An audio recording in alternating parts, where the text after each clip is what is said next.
Hi, Alex, can you hear me? Yeah. Yeah, so you know it is echoing throughout the room as well.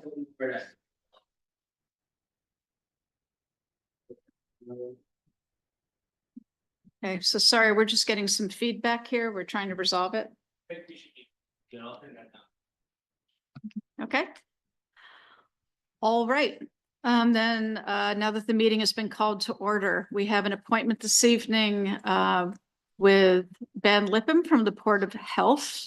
Ben is here to give us a departmental update and then also to discuss a tapestry memorandum of agreement.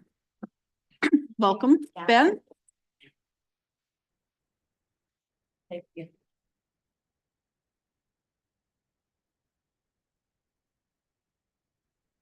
Can I be heard? Can I be heard? Is it on? If you look at a green light here, Ben. I see. Okay. All right, thank you guys for having me. So I'm here to give you guys a brief catch up for what the health department has been up to, what we've been doing, what we usually do. So I broke it down into sections here. As far as questions goes, do you guys want me to kind of stop and let questions happen, or do you want me to kind of just do my thing and then questions after? Whatever you're comfortable with. Okay, all right, fair enough. Mhm. So the first thing I'll talk about is the health department members. One is, the first would be Peter. He's our admin that handles licensing, collection of fees, document control, that type of thing. Marcy, who is our nurse who conducts health education classes at the senior center. Of course, there's our Board of Health members who also have tasks that are on their plate. Dragon is our animal inspector. Margaret manages our website and takes minutes for our meetings. And Susan is our chair, who I contact and inform whenever something is happening that seems to be out of the routine, that type of thing. I'll pick up the phone and give her a call and get some feedback on what she thinks might be a good course of action. And then, of course, there's me. I'm the department head. I review license applications, conduct inspections, update regulations, issue policy and SOPs, complaint follow-up, et cetera, et cetera.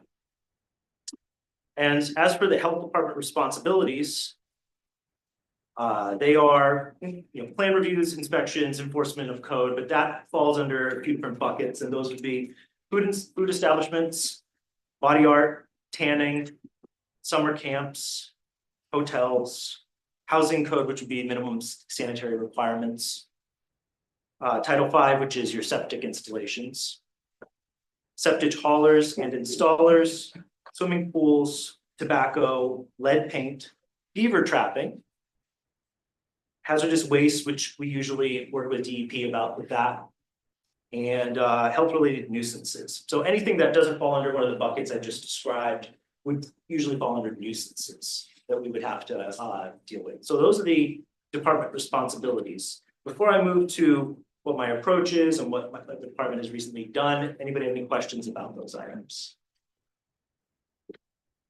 Okay. So this is the first time I've gone before the board to kind of explain who I am, what I do, that type of thing. So I'd like to just briefly tell you what my approach is. So my approach is to prioritize sections of the code. All of these that I described earlier, each one has its own code that we have to follow.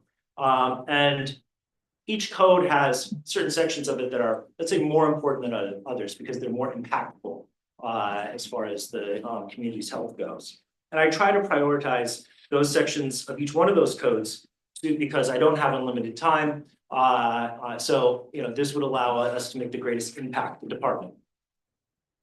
And then finally, I take an approach of about 95% of people are trying to do the right thing at all times. So I don't expect the general public to know every one of these codes that I just described. So most of the time, if there is an issue, they don't even know it's an issue.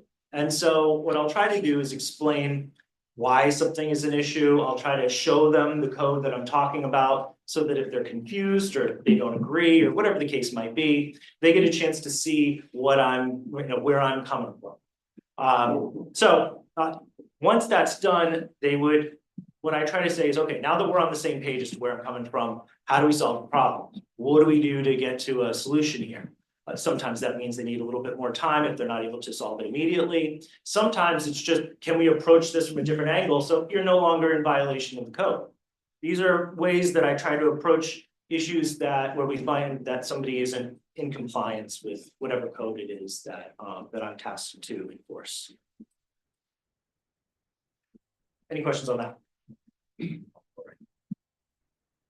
Ben, are you going to talk a little bit about things that you can't walk away from? Sure. Yeah. If there's something that's in the code and it's important in the way that it obviously impacts the community health, then my approach on that would be to give them suggestions on what they could do. I can't be an advisor who tells them you should do this thing, other than you have to get compliance with the code. That I can say. But if I can say other people have solved this problem by doing A, B, C, that type of thing. And I've been doing this long enough. I'm not as good. I'm better at certain things on that list of responsibilities I gave you than others, but most of them I've got a decent experience with. I'm catching up on the whole beaver thing. I wasn't for that, but most of the other items I have a history with, so I can give some suggestions of ways people have solved it in the past. Or again, but we can't propose an alternate. There's always worst case scenario consultants that can come in and help give advice. So that's one way that I'll handle something that's a particularly difficult situation. Mm-hmm. All right, so for recent department accomplishments. So one of the things that we've been doing is there's a collaborative, and that our work with the collaborative, it's a regional collaborative, Hampshire County, was in place before I joined about 2 years ago. But we weren't using all the resources that we could use from that collaborative. So one of the things that we've asked is for them to bring in their inspectors. There's 2 that I work with, and they're coming in to do food inspections. Now, one of the things that's good about that is food inspections, there's a lot. If you take all the establishments we have, 70, 75, something like this, depending on how you define it. Each one of those generally requires an inspection every 6 months. So you do the math on that, and it ends up being a lot of inspections for one person to do. It'd be very difficult for me to do that. And then you heard the list I just gave you earlier to do everything else. So one of the ways that I've freed up my time is working with our collaborative, who have excellent inspectors. They've been great. They're very communicative. If they have problems, they'll immediately let me know that they ran into a challenging inspection. So they've been great in freeing up a little bit of time so that I can focus on other items. We did a risk-based study on food establishments. So what we did was we prioritized, and there's a way that you're supposed to prioritize risk when it comes to food establishments. We did that and assigned each food establishment a risk level. And once they're assigned the risk level, if they are a high priority, they get more inspections every year. And if they're a low priority, they get much less. So, somebody that is serving food that is very rarely gets people sick, let's put it that way. That's one part of the risk-based assessment. We'll see an inspection maybe once a year or maybe a little more than that. Whereas somebody that has a high-risk operation might see the inspectors 3 times a year. And the reason why we would do that is so that they are a resource, and we want to properly allocate the resources so that we get the most impact for town of Hadley. So that's why we did that risk-based study. We had a summer intern come in this past summer, no cost to the town. That was picked up, I think, by state. But we had our summer intern come in. She helped with the risk-based study, but did some other work for us as well. So that helped us, obviously the risk-based study helps us allocate resources better, but she helped us with other tasks that we need to get done. Also, as far as the food establishment inspections go, we are trying to do better follow through. So what that means is if there is an inspections that take place and we have found that there's still a challenge there, there's still opportunities for improvement, I will ask for them to go before the board and explain what the situation is. The board will have the inspections in their hand, and they'll be able to ask questions and try to find a way that we can come into compliance with the violations that still remain uncorrected. So again, follow through on that is to make sure people know we will do the inspections, but we also really need them to actually come to compliance at some point. So that's our follow through for that. The next item is related to the collaborative as well, but it's our regional nurses. We have regional nurses that handle our infectious disease here in Hadley, and they provide me with routine updates, that type of thing. But one of the important things that they've provided us with is they give me updates on like a string of illnesses. We've noticed there's a big pop in this amount of this item in Hadley. We want to make sure you're aware. And they are doing that so that, for example, if I get a complaint or something comes to me that indicate that is in that, vein, either symptoms or whatever the case might be, I would then go, oh, yes, I've heard that this is a bit of an issue, and I would escalate it more than just a one-off complaint. I might not know it's part of a larger problem. So they're communicating with me to try to make sure that I'm aware of those things, what's happening in Hadley. Additionally, when there's foodborne illness investigations that occur, when I get the complaint, I will forward that to them because they're the medical professionals. They will ask medical related questions that I wouldn't usually ask. They gather that information, they get it back to me, and that I'm the inspection guy. So what I would do is I would take that information and be able to do a better, what they call FBI, foodborne illness investigation. I'd be able to do a better inspection. So examples of that might be, when did you have an onset of your symptoms? I might then know a better idea as to when. I might go to the owner and say, can you tell me who was who's working at that time? And if there's been any illness call outs related to that, right? So this might give us an idea like, oh, well, we might be able to find out why foodborne illness occurred. And I wouldn't have known unless the nurses asked the questions that they did. So having them as a partner and communicating with me often has been a great resource to us getting our job done better. We also have SOPs in place for many of our routine tasks, things like Title V review, plan establishment reviews, that type of thing. If it's standard, I'm trying to do a standard operating procedure for it, just so that there's less chance of mistakes made, that type of thing. So we're trying to put those in place. I have gotten in contact with some of our partners, USDA, Mass Department of Public Health, DEP, so that if ever there's a situation that seems like it needs to be escalated, or I'm not really sure how to handle it, then I have a contact that we can quickly get to if there's a problem. So that's something that we put into place. Housing inspections, we're trying to make sure that we follow a routine that's because those types of inspections end up in the legal world more than other inspections. We're trying to make sure that we do the inspections and serve the reports appropriately, with the assumption that there's a disproportionate amount that will end up in court. So we're trying to make sure we dot our I's and cross our T's here. Pool inspections, we're using testing equipment now that get rid of subjectivity like colors. It's a machine. I put whatever it is in the machine and it will tell me the number of what it is. And so again, subjectivity is removed and increase in accuracy, and it's non-biased. We've passed new code related to body art, including an apprenticeship program, so that our body art establishments in town can teach people apprentices how to do the work with rules in place on what they have to follow. They requested it, one of them requested it specifically, so we responded to that business owner's request, put it together and passed it. So that's an example of us trying to work with the business owners to solve some of the problems they might run into. This has been done for a while now, but Permit Link, which is an online portal, is in place. Food establishments can renew their licenses now automatically.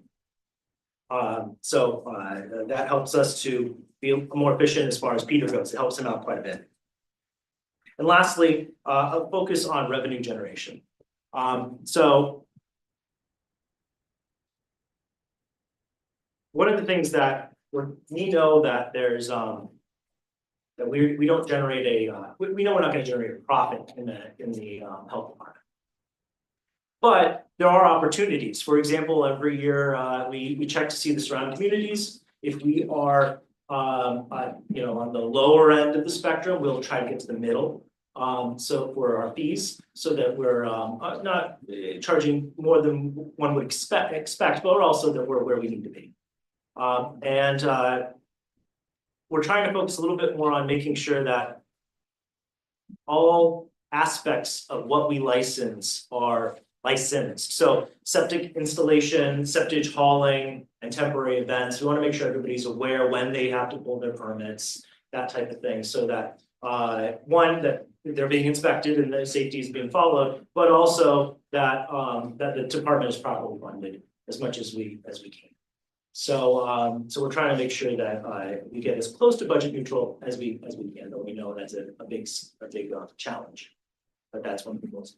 And lastly, Tapestry contract, which we're going to talk about in a second. I'm hoping that passes as well and add that to the list.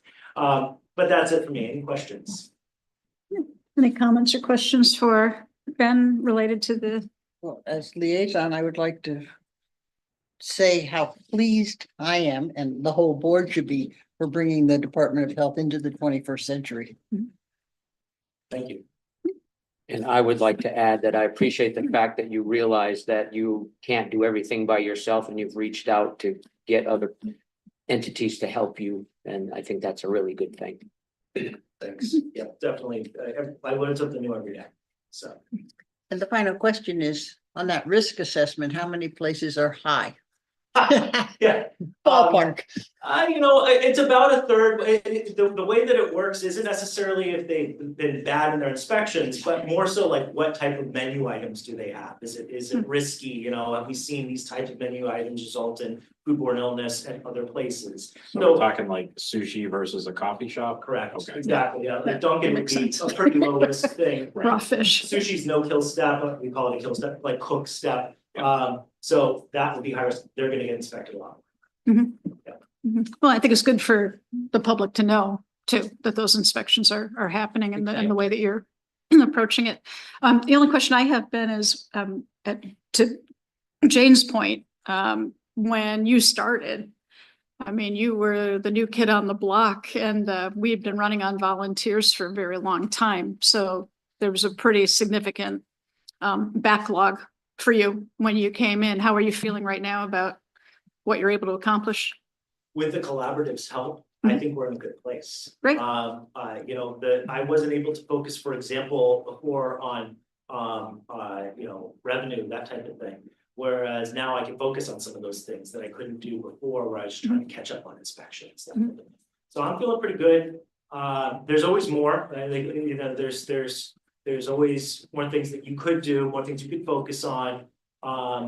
But I have support in a lot of different directions. I'll just say, you're asking me, but if I didn't have the board, Peter, the collaborative, state, I wouldn't be able to do a lot of what I do. And so with their support, that's the only way I'm able to get many of these items on the list, moving along.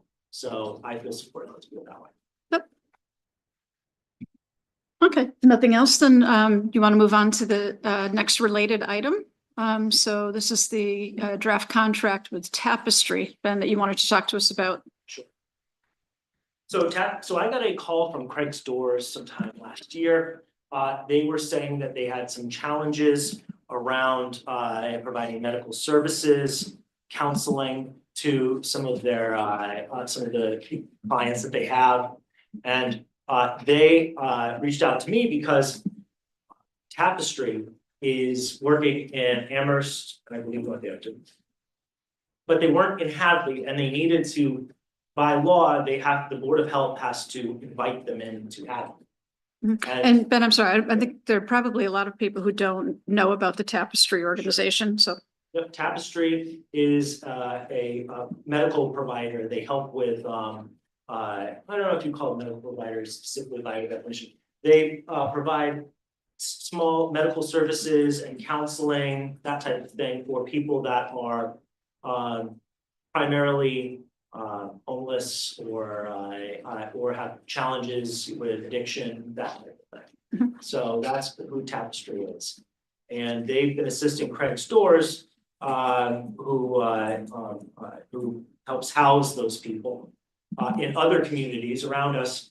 And so they already had a relationship with Craig Stores and Tapestry, but they didn't have one here in Hadley.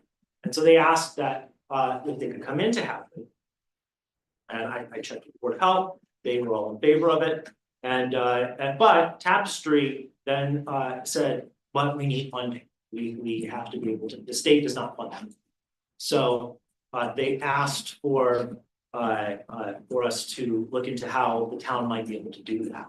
So at that point, I reached out to Mike, who I actually you want to take the ball from there on that? Yeah, Ben had reached out to me and Tapestry had already started to kind of put together an MOU so that we could see what types of services that they were going to offer. And even though the program that the police department is running currently and will be kind of building on in the future as we go into FY26, will offer some of the same programs. We don't offer all of them. We do mostly, kind of referrals and counseling and things like that for mental health and substance abuse services. We don't do legal exchange and things like that. And we also have kind of a unique relationship when it comes to Craig's Doors and, that whole situation. We also have to be worried about caring for the rest of the town. So it just seemed like a kind of a natural progression to be able to unload some of that workload onto someone else. We have a funding source that's not tax-based. It's the opioid funding that we have is actually given to the town specifically for purposes like this. We have about $120,000 in that account currently. We look to have probably 5 or 6 more years worth of credits, from different companies added to that account. And so it just seemed like it made sense that we can work something out so that they can offer those services to Craig's Doors as they do in the other communities. We've had our legal and their legal review the MOU and everyone has approved it. So essentially it's just this is the last step before they can start their work. Craig Stores has been around a long time, hasn't it? Tapestry's been a while. Or Tapestry, rather. How long has Tapestry? I don't know the exact year or anything like that, but it sounded like over 10 years when I was talking to them. It's been around for quite some time. I actually, Yeah, I was gonna say more than that. 25 in Amherst at least. when you asked me what Tapestry does, I gave you a general answer, but the contract is for some specific services. It's in there, but I'll just read it very briefly so anybody watching can know what it would be. The referrals to substance abuse treatment, referrals to medical care, testing and counseling for HIV, hepatitis C and STIs, syringe services, overdose prevention, education, safer use education supplies, safer sex supplies. Those are the main ones. Narcan access. And David? so this is coming out of opioid funding, the opioid settlement. Yes. I guess I have some serious concerns about the services. Mainly the fact that Craig's Doors requested this from the town of Hadley. We just gave the new owners $100,000 out of the Affordable Trust Fund. now, because of the type of clientele that they help, they're coming back to us asking for additional funding for a program like this. The reality is probably none of them are actually Hadley residents because they're all short-term Craig Stores residents. So we're using money that could be used for counseling and Narcan access and things like that for actual Hadley residents.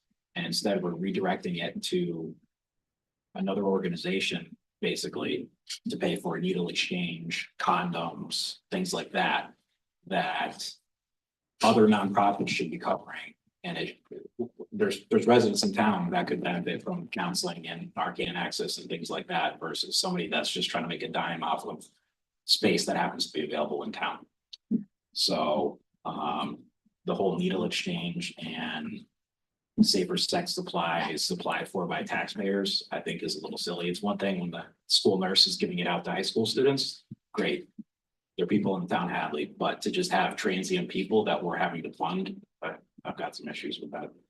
Understood. The only thing I'll clarify on that is this wouldn't be going directly to Craig Stores, this would be going to Tapestry. That would be servicing Craig Stores. I won't make a comment on anything else, I'm just gonna clarify. Yeah. So is Tapestry looking to have an additional location here in town? They would be visiting town, so they'd be going to Craig Stores, but they did not communicate they would be setting up a physical location there. Okay, so it would probably be someone from Amherst or Northampton. Amherst is the one that's coming. described to me, yeah. And in that light is, would they only be servicing Craig's Doors or would they be servicing other people in town as well? As far as I know, it would only be Craig Stores. And Craig Stores is not planning on being there for very long, because when it starts renovation, then they're gone. Right, there was no conversations with me related to any renovations or anything like this. This would be for every year. It'd be a year-long contract. And it would be up to either town leadership or the board to decide whether it would be renewed every year. It has to be renewed, it doesn't carry on unless the board or leadership says otherwise. It would only be coming from the opioid funds. There are restrictions on what those funds can be used for. What's the dollar amount for the year contract? It's 15,000, but it's paid monthly, so we're paying, so are we paying, 15,000 divided by 12, or are we paying, okay, I wasn't sure if we were paying per number of services monthly. The only thing that I really struggle with this about is I would prefer Tapestry to just come to Hadley and be available for all of its residents versus going to a smaller area that isn't for everyone to be able to access this. I think if they would probably be increasing whatever their fees would be if they were gonna go that large. And outside of the things that David had mentioned, the program that we are working on is built just for Hadley. It's built specifically for employees and residents, and obviously pass it through if need be when it comes to mental health services. Is what, and we would be accessing the opioid funding as well to pay for those things. Do you have a cost estimate for what that would be? So police department program? So for ours, the request is actually going into the FY26 budget, and it is to hire our clinician as a full-time person to run the program, as well as add some additional hours to an employee who works for the council on aging to assist with some administrative and transportation issues. Yeah, I mean, I think if it was something like the police department program or it maybe not specifically police department, but something that you're working on that benefited everyone, including the Craig Stores residents, I think that would be great. But I think to say, here's $15,000 to transient folks that don't pay anything towards the town, don't contribute tax money to the town. Most of them, I don't think, have kids that go to the schools. It's a tough sell in my mind. I think the opioids settlement fund should be used to benefit town residents. So just, I mean, my understanding of Craig stores, right, they have to take whoever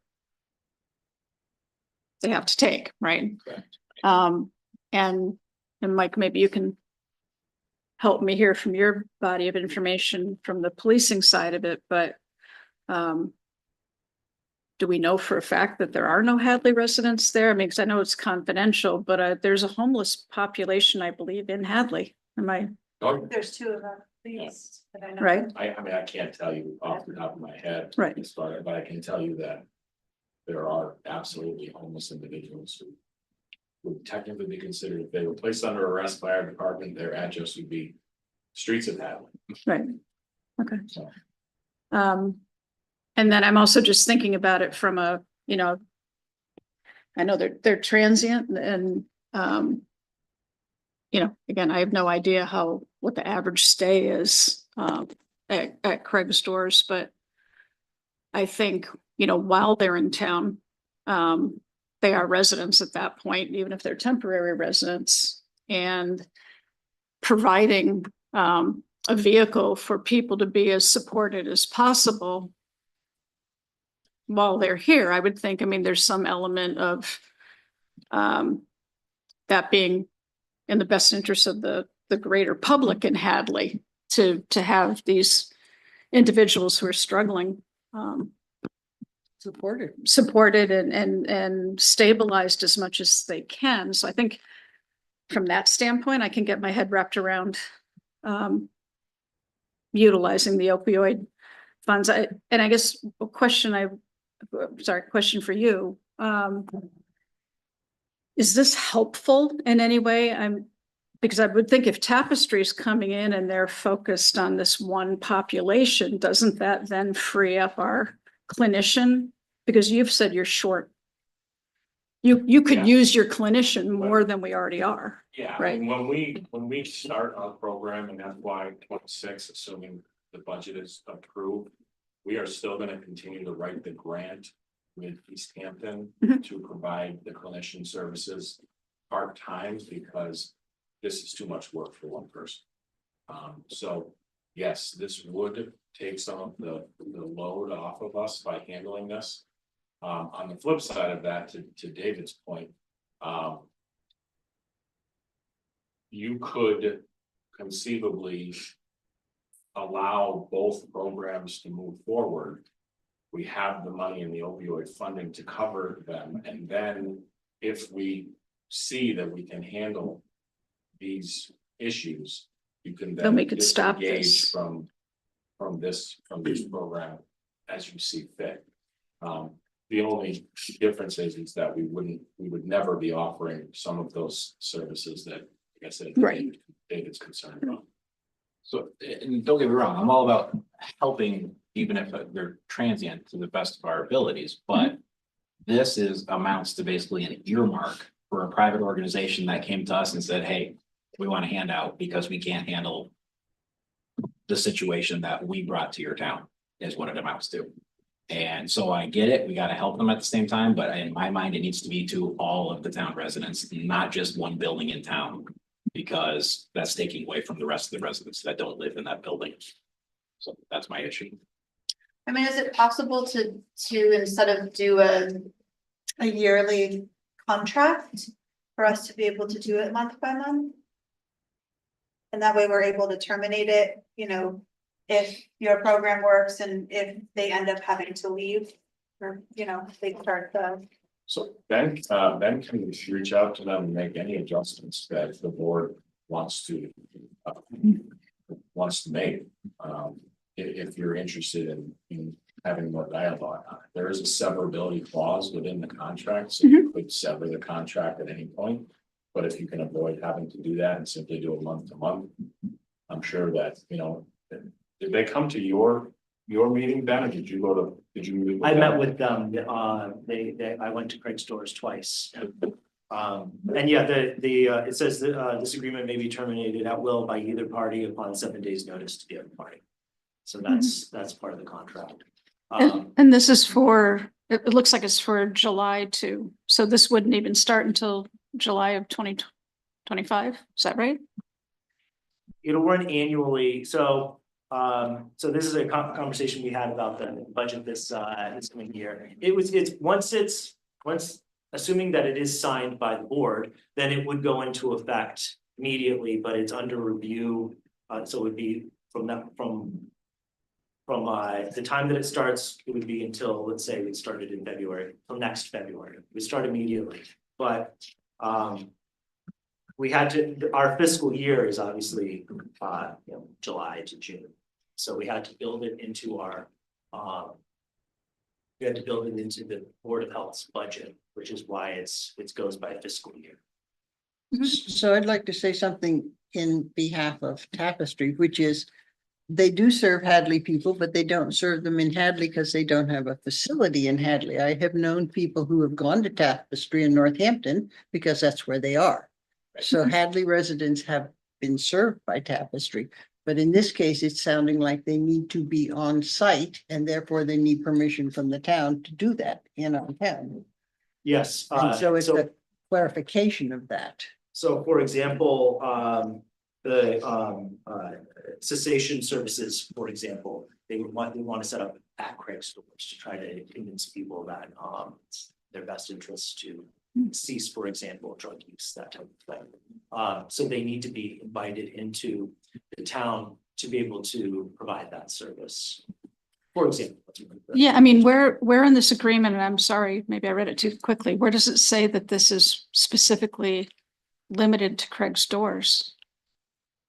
So this is, I mean, it looks to me like they're saying it's between Tapestry and it the is just town. between Tapestry in the town, but it was in service of Craig's Stores initiated the conversation, and it was at Craig's Stores' behest. They were requesting for Tapestry to be allowed into town to Right. do these services. So would this preclude Tapestry from providing services to Hadley residents? Not in the contract. No, I'm not, Not in the yeah. contract, not that I read. So question to ask. yeah, is that something we could get? Because that might help people who are, Yeah. And then I have a question regarding the funding, Mike. Is the fund something that you get a certain amount of time and you have to use it? Or if you've got money in the bank, so to speak, you can keep it there until you need to use it and there's no time limit on it? I have not seen anything that suggests there's a time limit on it. It is your money. The way that it is, the way that it is paid into the account is very strange. There are 5 or 6 different pharmaceutical companies that pay out because of the settlement, but they pay in different amounts sometimes, and they pay in very different timeframes. So it doesn't come in regularly. So what I can tell you is that there's a Linda just gave me updated numbers today. There's $121,500 in there currently, and that's 3 years worth of payments, and we haven't spent any of it. So the program that we were going to start was going to be the first touch of the money. And what is And your then budget Ben for had that? Approached me with the other. What is your budget for the police program 80,000 per year? approximately. Okay. And that's a 1 year. Yeah, it'll be. So one thing that it sounds like, Randy, you were saying, how do we know, is it just limited to Craig's Stores? I know, David, one of your concerns is it, are we limited to Craig's Stores on this? We want to see if any other people in Hadley to be able to have access to Tapestry. I'm happy to go back to Tapestry and have that conversation with them. Because it sounds like 2 board members have a similar question related to it, so I'm happy to do that. To get clarity. If, like Mike said, change the dollar amount needed, then I'd be happy to communicate that as well to you guys. I think that would be a grand idea. maybe we can bring it back. I mean, if you want to. I would think you'd be able to get answers on that fairly quickly. We could bring it up at the next board meeting. Does that sound good? Yep. Okay. Thank you, Ben. Anything else for Ben before he goes? Thanks, Ben. Okay. All right. Next item on the agenda, we have another appointment with the Historical Commission. I think I saw, yep, Diana West. Hi, everyone. Thank you for Hi. having me.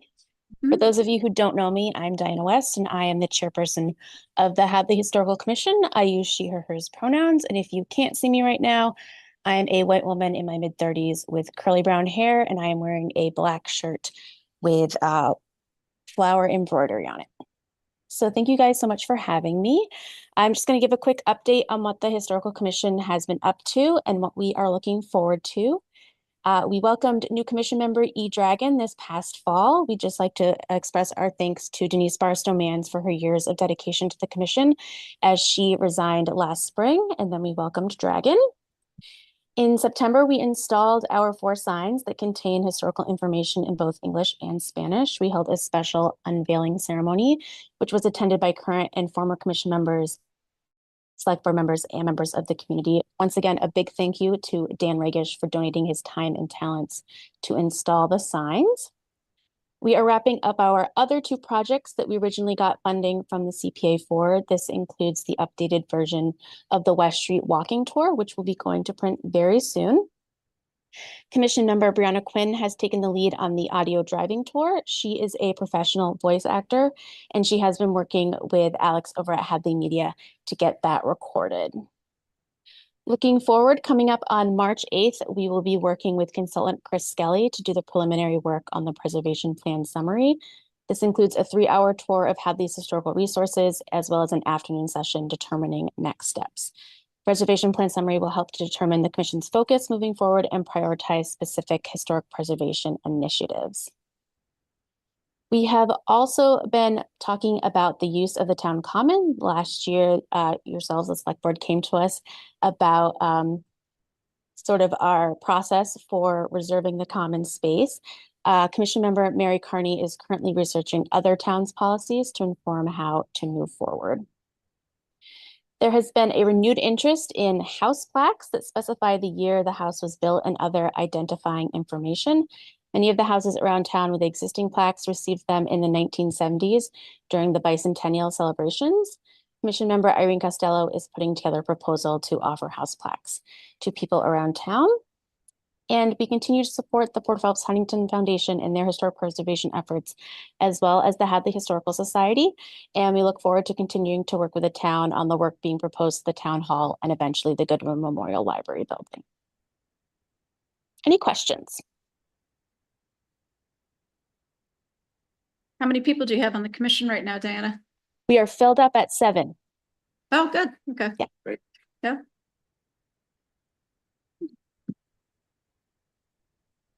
Anything else for Dan? I like the signs around town. Yeah. Yeah, they're great. Yeah. Yeah, Thank get a you so lot much. of compliments on those. Excellent. Good news. Yeah. All right. Well, thanks for taking the time. Thank you. Oh, hang on a minute. I thought perhaps you might want to inquire about the documents and the storage of documents with the Historical Commission.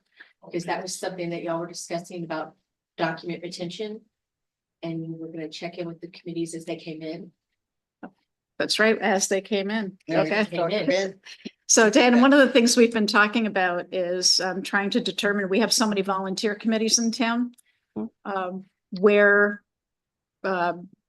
whether they're documents or material that the committees have, historic records, things like that, where they're actually being retained, whether they're at town hall or whether they're in people's homes, basements, other locations.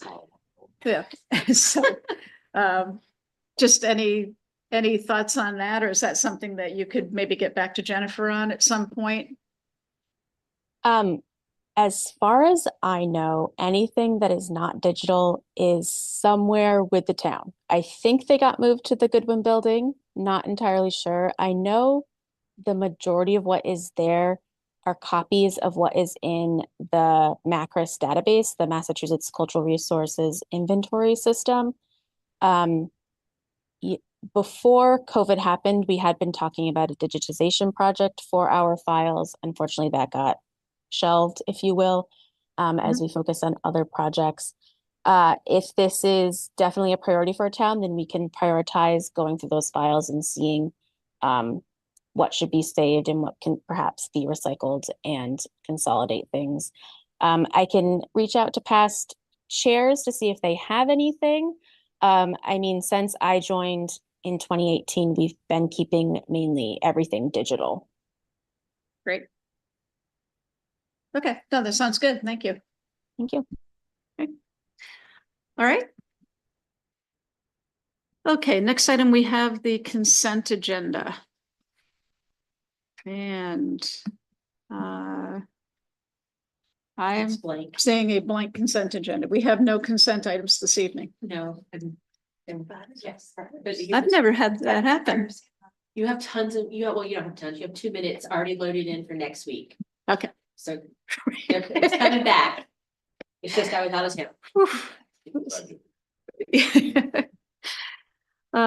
Okay, so next item 4.1, public comment. Is there anybody here tonight for public comment? Amy, all right.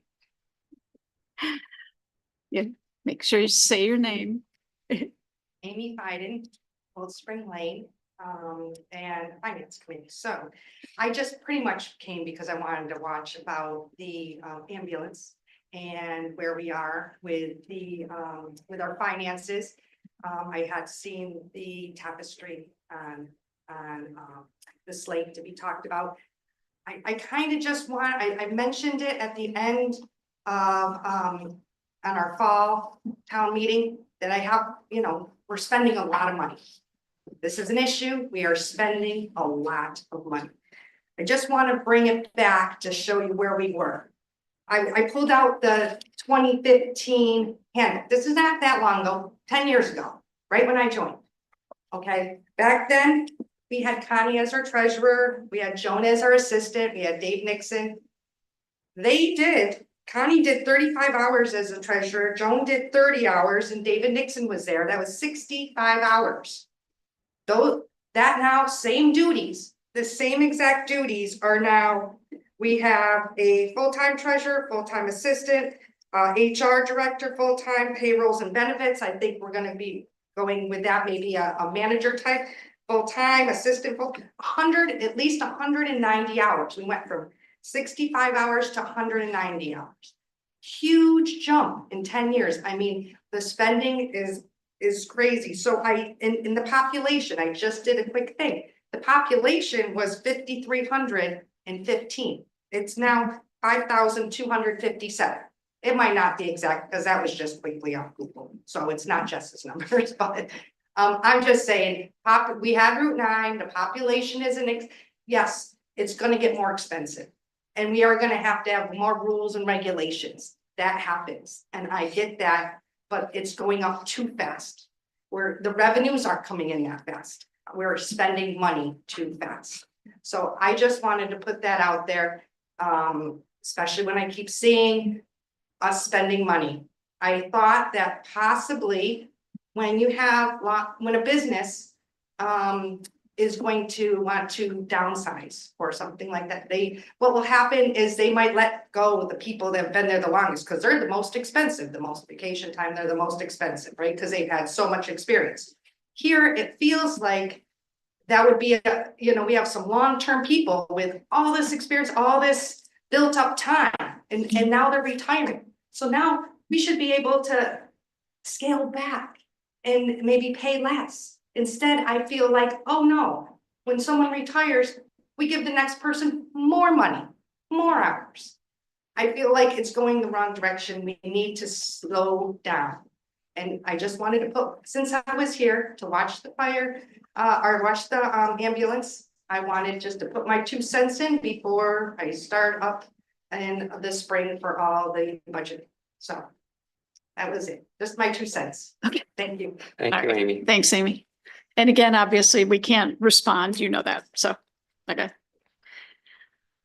All right, so I think we have just a couple of guests here that I don't think will take too long before we get to the ambulance presentation. So employee appointment for DPW. Thanks, Lauren. Good evening, Lauren Wilcox, the HR Director. So we have here Joseph Holmes. He is going to be our new wastewater treatment plant operator, at the DPW. He is with us tonight. He should be starting, I believe, February 3rd. He comes with his wastewater 4, all the certifications that he needs, so we are extremely lucky that he has decided to join us. Scott, did you want to say anything or do you? Yeah, sure. I agree with Lauren. We're extremely lucky that he's coming to work for us. He's very experienced. He's coming from the Veolia Corporation.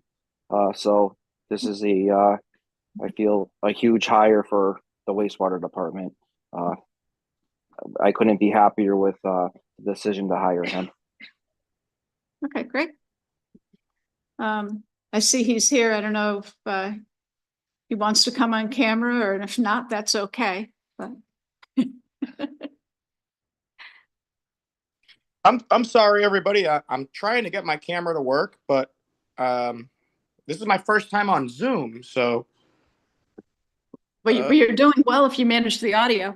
yeah, I got the audio. I just tapped the button. That's why it kicked me out of. I tried to access my camera, and wow, I'm Oh, sorry. there you are. Can you guys see me? We Yes. can. Yeah. Right. All right. Well, welcome to the town of Hadley. Hey, well, I appreciate that a lot. I'm very excited for the opportunity that you guys are offering me, and I hope great things happen, and that's the goal, and keep striving, right? That's right. Okay. To approve Joseph Holmes. Second. All right. Motion made by David, seconded by Amy. All those in favor? Aye. Okay. Well, we'll look forward to seeing you. Hey, thank you guys, and I look forward to meeting everybody in person. Okay. Thank you. All right. Good And then Lauren. enthusiasm right there. Yeah, right. And then Lauren, you have another appointment? Yes. We have Jennifer Salpray, yes, another Jennifer S. For the payroll and benefits manager to replace Joan. She's planning on starting next Monday, so we are excited to have her. She has lots of benefit experience. She seems very quick with numbers, so we're excited to have her. References are checked, and her personality is great. Good. Jennifer? Hi, how are you? Good. Good. I'm very excited to be joining the team. Very excited. That's great. Well, definitely, there's a lot to learn and, so hopefully we don't scare you away too quickly, so. All right. Motion to approve? Second. Okay, motion made by Jane and seconded by David. All those in favor? Aye. Aye. Thank you. All right. Thank you. We look forward to meeting you as well. Thank you. I look forward to meeting you. Thanks. Thank you. Okay, and then we have the ambulance plan update.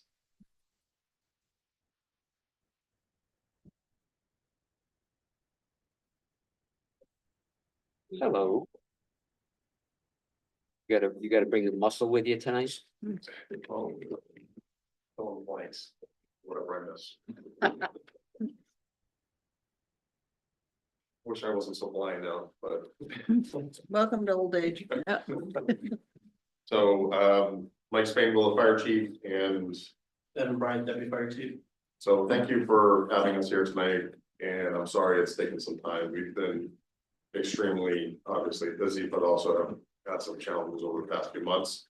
I was asked to put together a 1,000-foot view of where we're at with the ambulance and fire department right now. So for this meeting, I would like to say that we are going to give you what we have for we have some really good information now because we've been tracking calls, tracking receipts, tracking information from action, but we still have some work to do. So this is not a complete package for you tonight. This is a kind of where we're at, where we're anticipating going into the next 6 months to a year. So if you have any questions, just just interrupt. So tonight, we're gonna provide you details on our current characteristics of the department, where we're at, what we have, for staffing and then operationally. We're gonna review our fire EMS statistics for 2023 and 2024. We're gonna provide you a plan moving forward over the next 6 months, as we apply and work towards our licensing our ALS system. And then we're also gonna review our projected plan at the end of 2025 or 2026. Which is kind of that big question right now. So Andy Kopacki was kind enough to get me a 8-ball that I can shake up and ask questions to. From the finance committee, but we are looking forward to working with you on some different tracks based upon funding, based upon where we're at for FY26 budget, and potential ideas that, you know, Chief Mason and myself have discussed, Molly and I have discussed. So that's where we're at on that. Then we're going to also provide some average cash collections by Action EMS. We do have some information on that for the past 3 years and collection percentages. And then we're also going to provide our current returns for January 1st through September 30th, because that's all the data that we have right now for from our Pro EMS, as they are still billing end of the year. So that's based upon our current data. We received that information this week. Again, I was not able to catch up with Linda. There are also some receipts prior to us going with Pro EMS. So October, mid to late October is when we actually started the BLS service of 2023. So there's that to December of 23. And I think Linda, if she's on, she might have, I believe it was in the area of 24,000, but we can get that actual number for you as well. So again, our current department characteristics. So our Hadley Fire Rescue EMS department, it's a combination department still. So we have full-time and paid on-call members. We have 34 dedicated firefighters and firefighter EMTs. And we have one 23-hour per week administrative assistant right now, who has been priceless. She is absolutely amazing with everything. Even Mike can attest to that. So she's been absolutely amazing. Heidi Holstead. So our full-time members right now, we've gone to 24-hour shifts, which we'll discuss shortly. But our full-time members, including myself and the deputy, we handle day-to-day operations of the department and immediate response to emergency calls for fire EMS, with the call force in support of those calls, with response to the station or to the scene, or for additional calls that come in, and in the event of a major call, when they will need to respond with additional apparatus. The town of Hadley, as you know, we contract with Action EMS as our primary advanced life support service, which is under the full control of the fire chief and oversight of the fire chief, in coordination with the ambulance oversight committee. The fire chief I oversee and ensure compliance with the contract, including review of staff, out of shoot and response times, level of patient care and patient complaints, equipment and station maintenance, secondary coverage when available, which has increased substantially. We're also the liaison to the hospital ER director with them, and then also reporting to the ambulance oversight committee.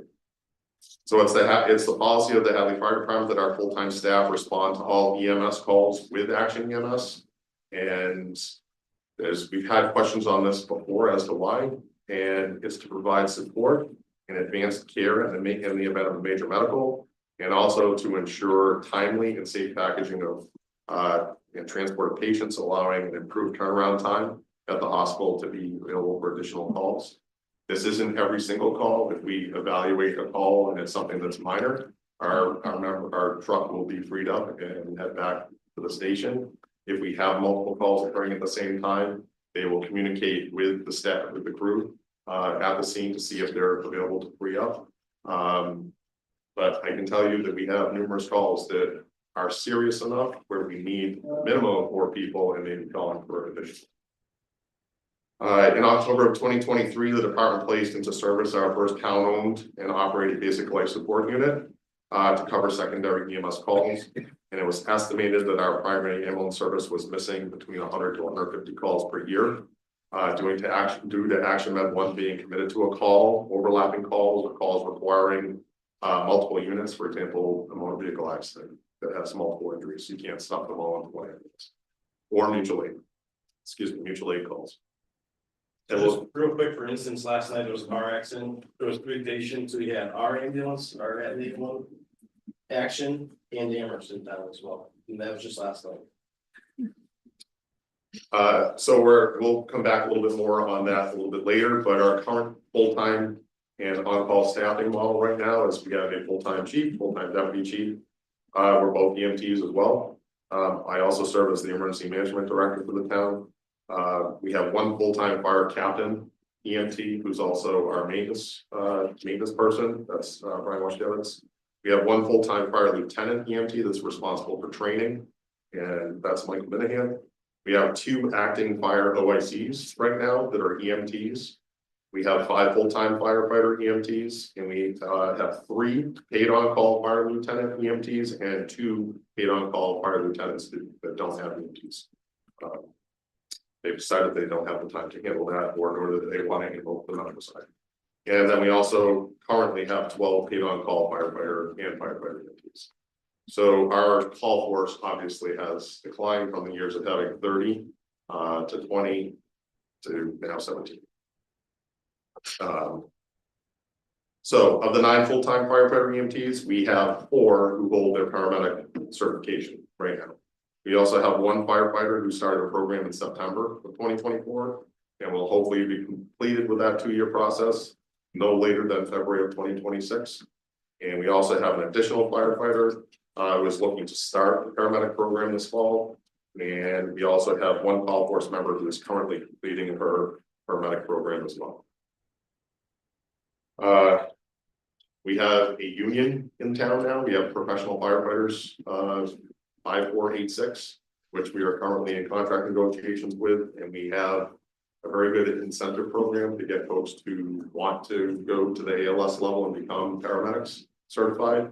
And I think that's something that's going to draw folks to our department down the road. So the full-time, myself and the deputy, we work a regular administrative weekday, we wish, as part of our regular salary position. However, we're still on call 24/7, and we evaluate the need to respond based upon the nature of the call, and if the call force members are available to respond as well. We do have call force members that will sign up for call shifts overnight, or if we have one of our OICs, it's an OIC because they don't have a lieutenant or a captain's position yet. But we need to have somebody in charge of that shift. So we support those roles with on-call officers if they're available. If not, the deputy chief and I are constantly monitoring. During our regularly scheduled shifts, the deputy chief and I, we maintain an operational role and respond to calls in the event our full-time firefighters are already committed to an emergency call or based upon the nature. So again, we have 2 full-time firefighters on, plus myself and the deputy during the week. So if we have a structure fire that comes in and we don't have any call force members available because they're at their jobs, or we don't have return from callback from members because they're doing something else on their 5 days off, myself and the deputy are filling out that truck to have our required OSHA 4 in, 4 out, or 2 in, 2 out. So 4 people at the scene quickly to mitigate that structure fire, whatever scenario it is. Major MVCs, rescue incidents. If we have a major medical again, if we have somebody that's requiring CPR or somebody who's unresponsive, we need a minimum of 4 people there, if not more, to be switching out to get everything that needs to get done. And then also if we have multiple EMS calls. So the other morning, myself, our ambulance out. This was Monday. Yes, sir. Yesterday. So again, like you said, we had multiple calls happen at the same time. I responded to 1 motor vehicle accident. Ambulance was at another with our engine, and it's again, that's the way it is. Because if the engine's out and they're not available, then myself and the deputy at this point are handling them. Any questions so far? So call volume and statistics. we did 2023 and 2024, and for 2023, the department responded to 1,672 calls. And in 2024, we responded to 2,014 calls. So I also took a look back, it's kind of funny, we picked the same date, I did 2015 as well. We have an increase of 50% of calls since 2015. We did about 1,009 calls in 2015. And we have approximately a 20% increase since last year in 2023. We were very surprised at how extremely busy it was this year. So from 2024, we had 952 fire responses and 1,062 EMS calls. 2023 and 2024, we wanted to also again reemphasize the overlapping of calls. So for 2023, we had 129 cases where we had overlapping calls totaling 266 calls. That means there was 1 to 8 calls happening all within the same period of time that we had to break up, call mutual aid, bring in, call force members, whatever. In 2024, that increased to 266 cases overlapping with 583 calls. One day we had four different times of the day where we had multiple calls happening at the same time that we had to cover. So again, this is multiple calls occurring at the same time, the department having to react to that with myself and the deputy chief, if it's during the week or even on the weekend, responding possibly to a separate call. We've had to split up at times and head to different directions. We're hoping off-duty members are able to respond. We had 2 members, full-time employees that live right across the street. They have moved to different locations now, but they are very dedicated and are the ones that are normally coming back if we get stuck in this type of situation. And then we're hoping there might be some call force members. Back in the day when I first started, we had multiple members that were on, that worked for the DPW. We're down to 1 member, and we only request him to come if it's a serious nature call because he's really committed and busy with his work at the DPW. So it impacts their services as well. So we've asked him to only respond if it's a major incident. 2023, our fire department, again, we're firing EMS. We responded to 15 structure fires with an estimated property and content loss of $43,500. And in 2024, we responded to 10 structure fires with an estimated property and content loss of $215,000. And we will add detailed breakdowns in our final report on that. And normally we try and put that into our annual report as well. Hadley, so here's some data on our Hadley A1. So from October of 2023 through December of 2024, again, I estimated 100 to 150 calls that we were responding to. We responded to 153 secondary calls for service, and we transported 106 to the hospital. That's from when we started to the end of December. Sorry, Mike, you're talking about the BLS. Yeah, you're having, yep, okay. October 2023 through December 2023, we had 28 calls with 18 transports and 10 refusals. So the total 28 calls, 18 transported, and 10 refusals for treatment.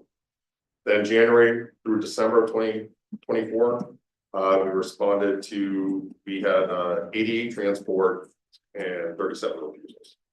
And there were also an additional 40 secondary calls that we still missed with that, that required the use of mutual aid. Action Med 1 in 2024 responded to 1,425 calls. They had 289 refusals. 362 of the calls were canceled and 774 transports to the hospital. So that's some of the data that we have for you. And myself, Molly, the deputy chief, we did meet with Action EMS a week ago. Thursday. Yep. Thursday. And we are going to be sitting down with them to review some of their data, to review their how they're doing financially, and then also just to make sure we have a little. It'll come back a little bit later. I'll talk about it a little bit more, but their percentage on their returns for what they're doing billing, and we'll talk about that a little bit more shortly. So, yes. Good. On the stats, let's say there's a motor vehicle accident on Route 9. We send an engine and an ambulance, whether it's Action or our ambulance. A patient is actually transported. Does that count as a fire call and a medic call, or is that just? How is that tracked in stats basically? So it's broken down two separate. So you have a fire engine that's responding as a fire call, and you have an EMS ambulance that's responding. So it's two calls, but it's broken down fire versus EMS. Okay. So the EMS calls are EMS calls. Okay, and then just because I've had questions about this too, and so when you roll out the black truck to go with, let's say, the ambulance. And they are just there for manpower, lifting support, whatever they're there for on that medical call. Is that considered a fire call with the black truck rolling out, or is it just one medical? Considered an EMS call. Okay. So Which goes in, so in our Emperor's reports, it's a rescue, fire, rescue, EMS, they label it, so it's. Because it could be a motor vehicle accident with a traffic where we're, you know, taking Not rescue, stuff like that, it's all in that category of medical fire and rescue. But on a daily basis, when they see the black truck heading out with the ambulance, that's one call tracked. Yep. For the most part, unless there is some fire that just, Yeah. okay. Yeah, yeah. Okay. Yeah, we're not double, no. Yeah, that's, I It's just all- want a clarification. Every call that we go to is just, it's tracked, so like, that one gets a call for a medical, they type it in, bam, utilities going. Yep. Next call comes in as another medical, Yep. and it's a whole separate one. Okay. So every address gets one run. Gotcha. So like last night, we could have used two, because it was a hit and run accident. Yep. But we used it only on as one location. Okay.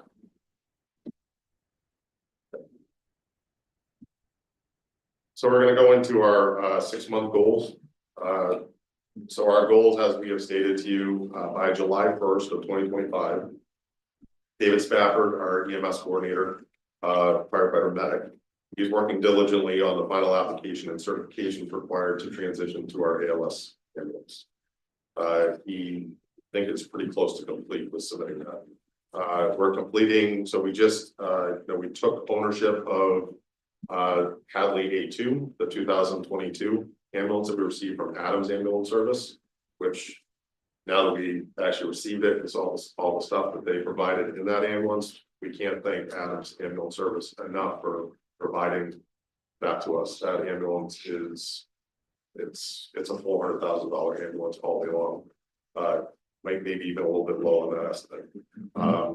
So the budget submitted for that we've submitted for FY 2026, not with additional staffing or anything, it reflects this additional piece.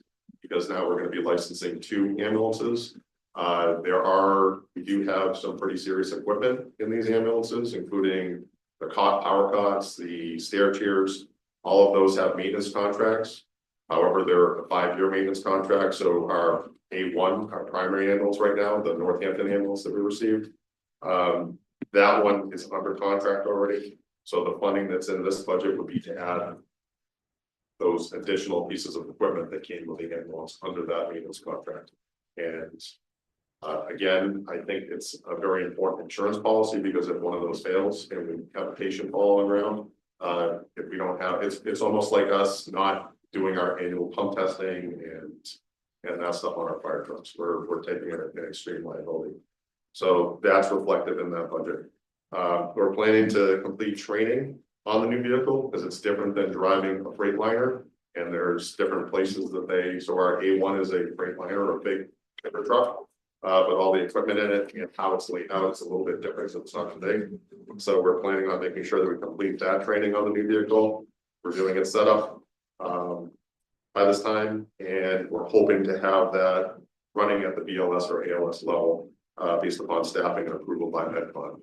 So if we're going to run at the ALS level, MedCon is Cooley Dickinson. Dr. Morse is the one who makes the decision when he's comfortable that all of our medics have reached what they need for training minimums. Then he says we're good to go.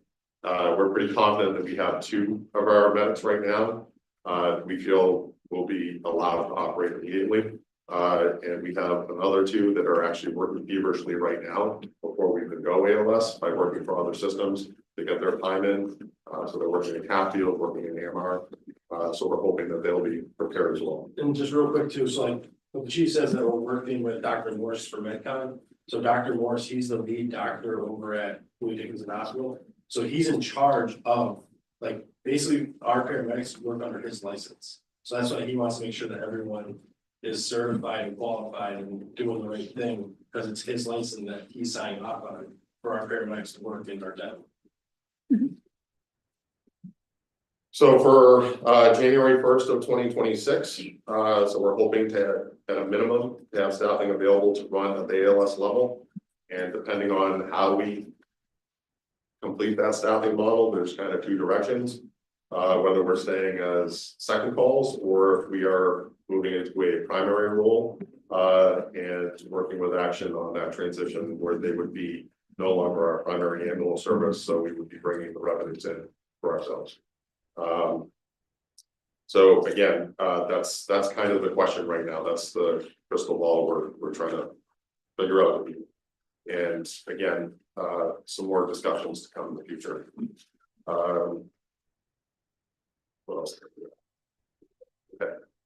So we did some average cash collections for you for Action, so you can get an idea of where they're at. These are actual cash collections for 3 years. For an average over the past 3 years from the data that we've received from them. And again, they will provide us with the percentage of where they're at. So over the past 3 years, they are at $699,260 with an average collection rate of 70 to 75%. Which to me is a very low percentage collection rate. I have surveyed multiple private companies, including Pro EMS, and they will do an evaluation of your system, of your community. Again, could they be incorrect?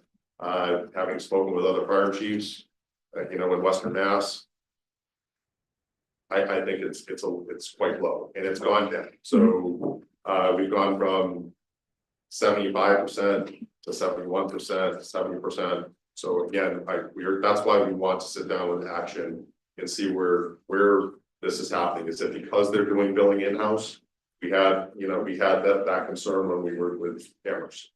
When they went with a professional billing company, we saw an immediate increase just to our return of, I believe at the time was close to $23,000.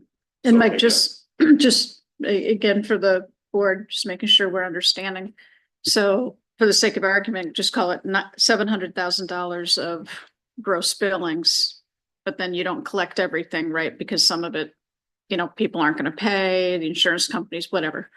So if you're saying 70, 75 is low, let's just call it 80% just for round numbers. So if we wanted to assume that we could collect 80%, that of the $700,000 of billings, what would actually be coming into the town would be $560,000, right? 80% of the 700.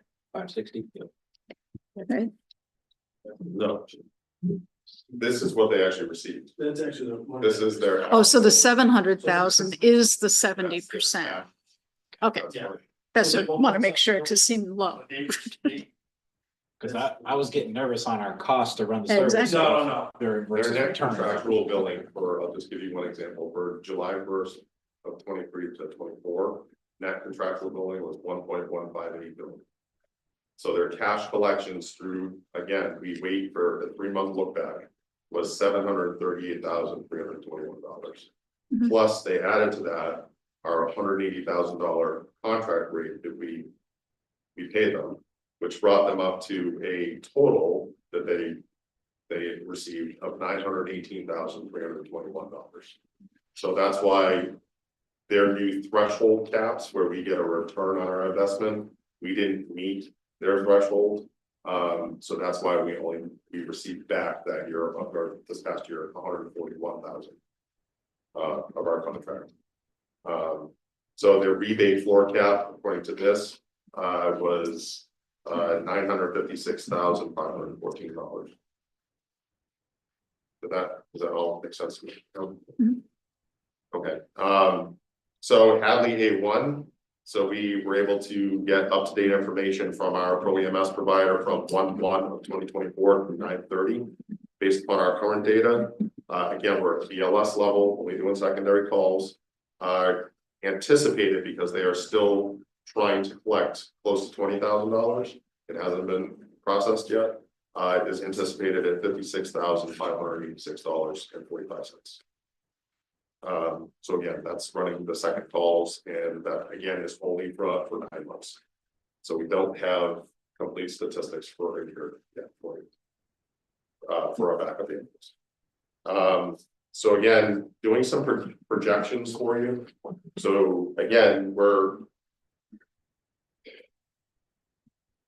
we've been going back to the town and asking for so much money here to keep us going, or a capitalized stabilization request to get us through June 30th. And basically, again, I understand we're trying to limit what we're doing as far as bringing in additional employees. However, if we want to start bringing in that revenue to support our ambulance department and potentially move some more from our fire department over to that ambulance side to actually, decrease that cost. And that's the other thing that I'm working on for you, is pulling out some of the costs that are, so our fire department budget. You've seen that increase, but I need to really clean up for you so you can get a true evaluation of the cost of the fire department, because we're covering the cost of all the fiber for the town of Hadley. So all the internet access that comes out of the fire department budget. The fire alarm systems, sprinkler systems, that was all put into the fire department budget to get a better rate on it, plus the fiber. That whole fiber project was done under the fire department. So that's why all that's in there. So we're gonna try and pull that out for you so you can actually get a true evaluation. And I've been asked by a couple of members of the finance committee to actually work on a pro forma budget, which I certainly don't mind doing, to try and get some actual costs of, again, it's, more of a business look at it. So we can actually give you some actual costs of what our fire department is really costing and our EMS side. And Mike, I just wanted, I think it's a good time to throw this in here right now. I think, like you said, we're at a little bit of a crossroads here right now. There's not tremendous clarity, at least in my mind, about what direction to go in, from the standpoint that, one of the things that Action, reminds us about is the rate that they're charging us, the risk on the capital equipment upgrades, all of that, they're bearing that, right? And also, the employee burden, the benefit side of it. So that's not in the departmental budgets, that's being borne on the town side. So, when we look at this, I think, we can look at like Action's collection rate and stuff like that and probably do better there. But we can't lose sight of the fact that we have to build in those other things into our cost, right? So, as these numbers get bigger and bigger, I'm getting more concerned about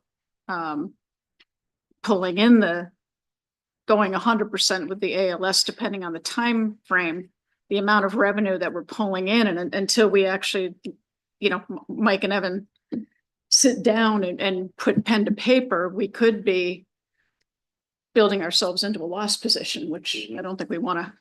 Well, we have to put some basic numbers together for you tonight too. Okay. Some projections. And these are just basic.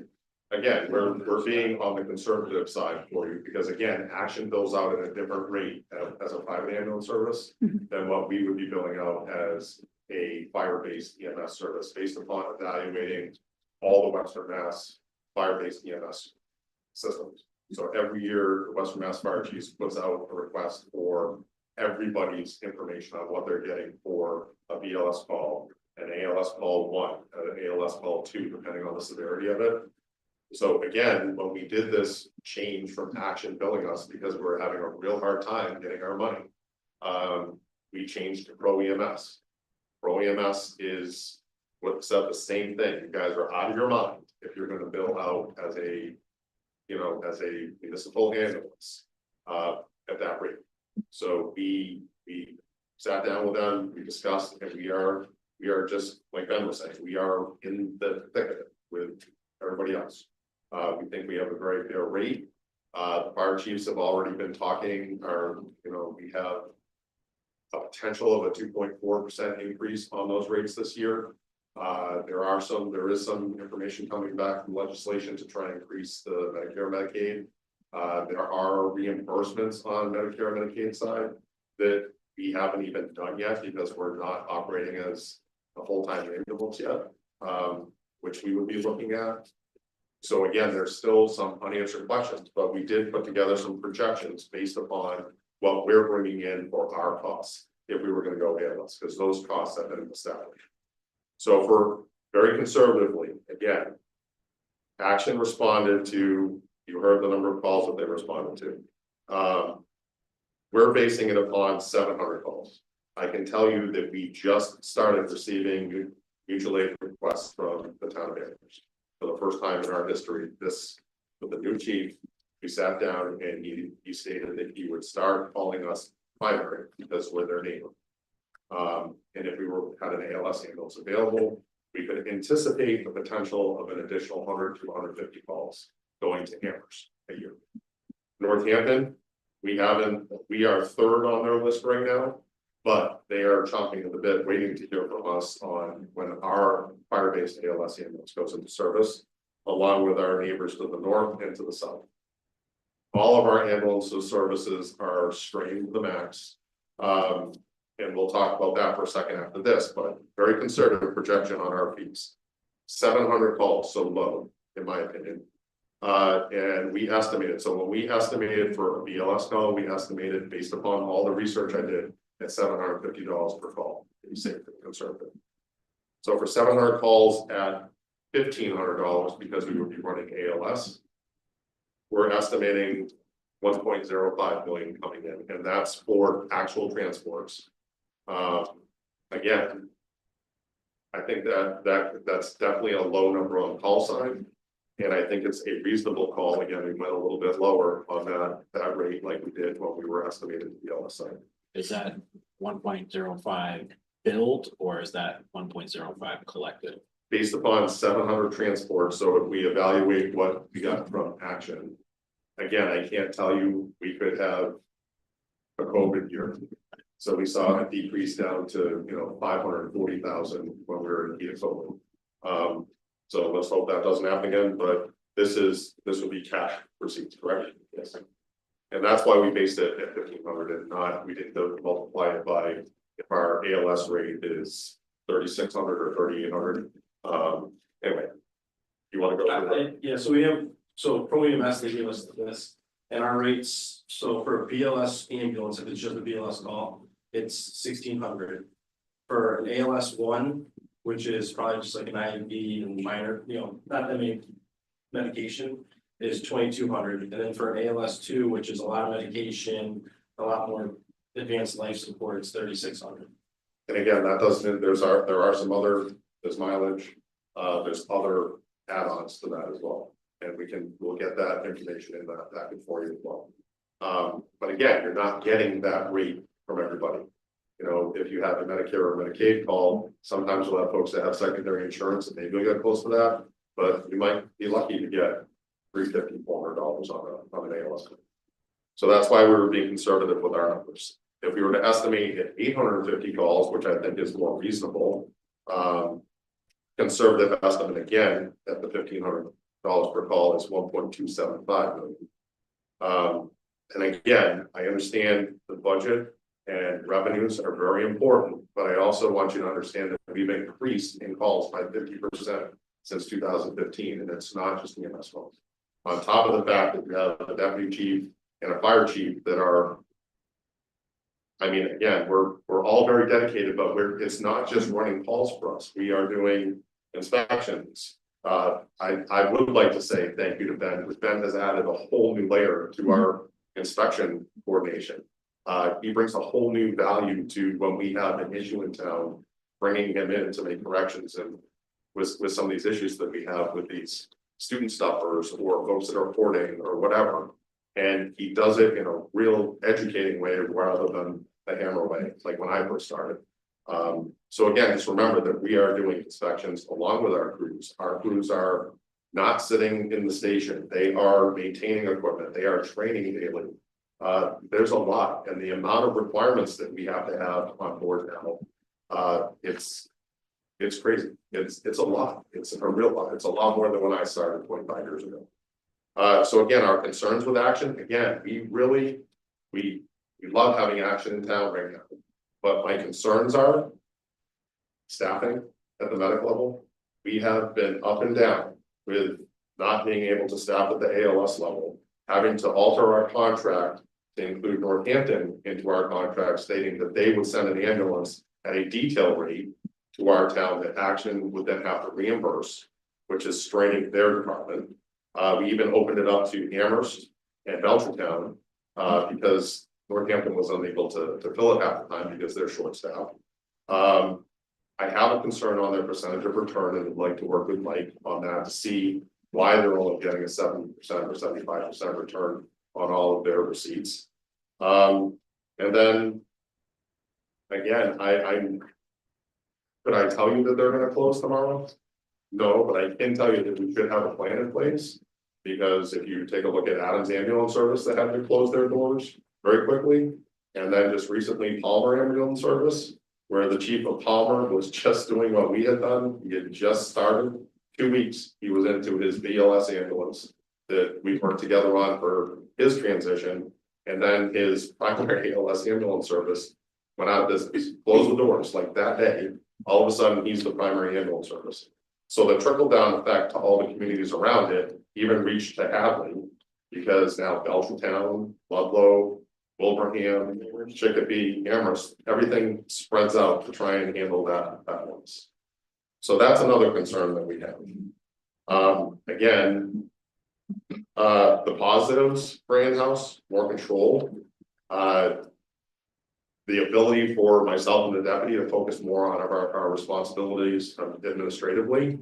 Having the ability to roll 4 people out on a fire engine if there is a structure fire, and then have the deputy and the fire chief there as operational, but in a command role, rather than having to be prepared until other resources get there. You know, to build that, I don't think people understand what it takes to fight a structure fire. It's not 2 people. It's not 4 people. There's a lot that has to happen very quickly in order to mitigate and manage life safety and property conservation. We would then, I believe, we would increase our return percentage based upon my evaluations with our private, our private billing companies.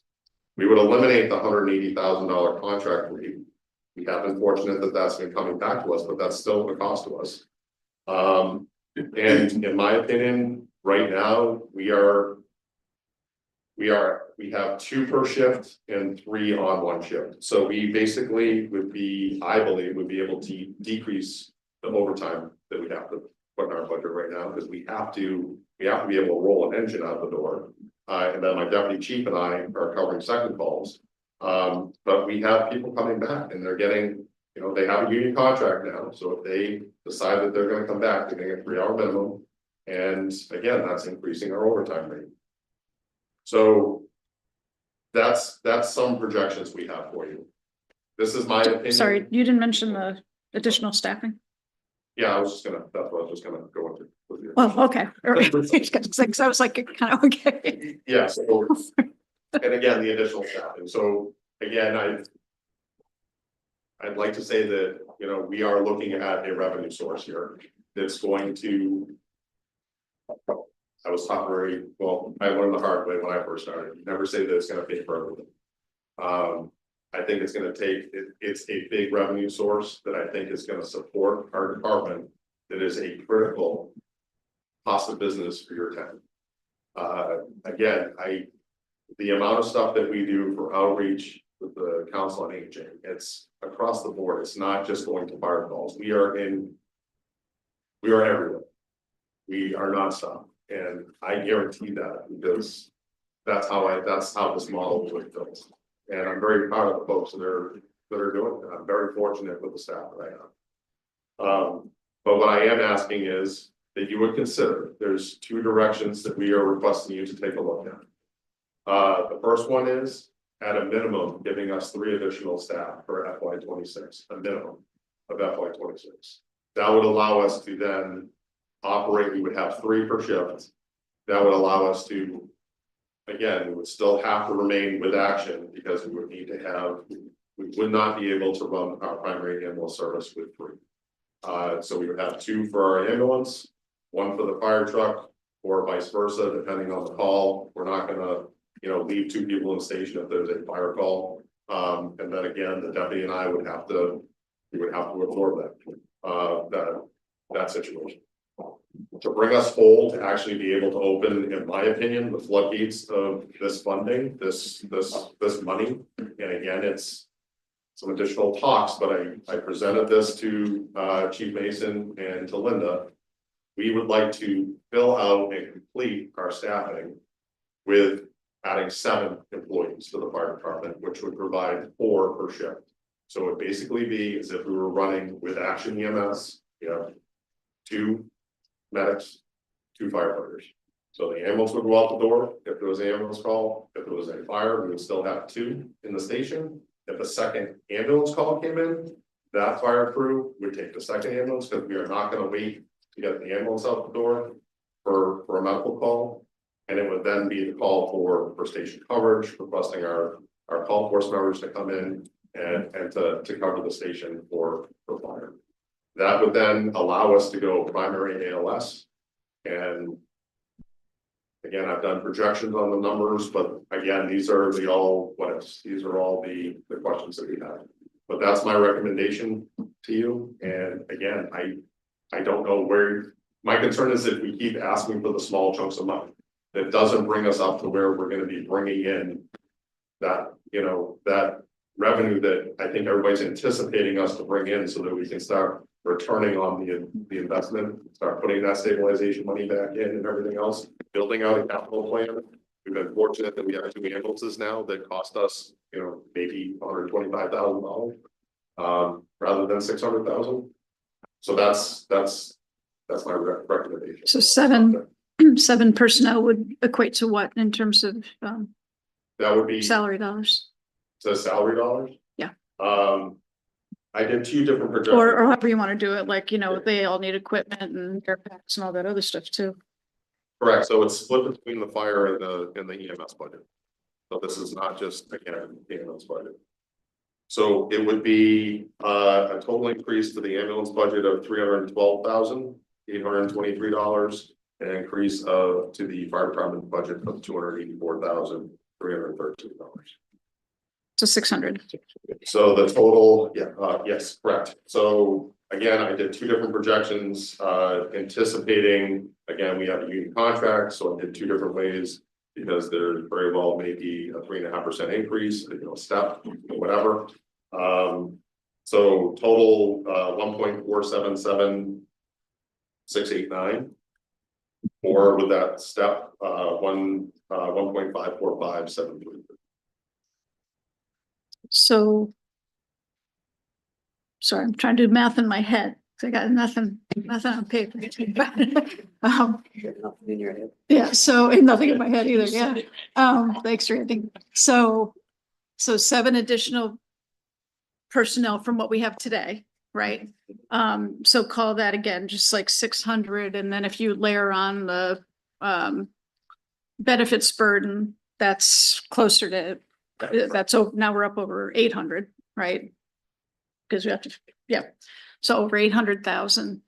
And then again, that's to get us to do the ALS, to bring in really more of a comparable amount of revenue, because we also have to factor in the kind of I'll call it like a sinking fund, if you will, like you were talking about, to put money aside, because we're going to need the related capital equipment that goes along with it. Because again, we're hiring a third party, the third party's taking care of that capital side of it. So it's kind of like, What do you mean by that, the capital side of it? Well, right now, I mean, if Action's ambulance breaks down, an ambulance, we don't pay for it, they do, right? Yeah, so that's why they were explaining, kind of the way that they do the billing back to us. They have to factor that in as a private enterprise. So they're always putting money aside for the capital needs as part of their normal billing. And that's, again, that's in our budget for the maintenance of the vehicle, but if there was a failure, now that we have the 2 ambulances, we do have backup, so we wouldn't have to stop providing the service or, Mhm. bringing that revenue, but, Mhm. again, if it was a catastrophic failure like they had with that engine, that engine in the ambulance, so. Yeah, so I'm just saying, it sounds to me like if we're, say, conservative on the revenue side for what you're anticipating, we would likely really be putting in our pocket that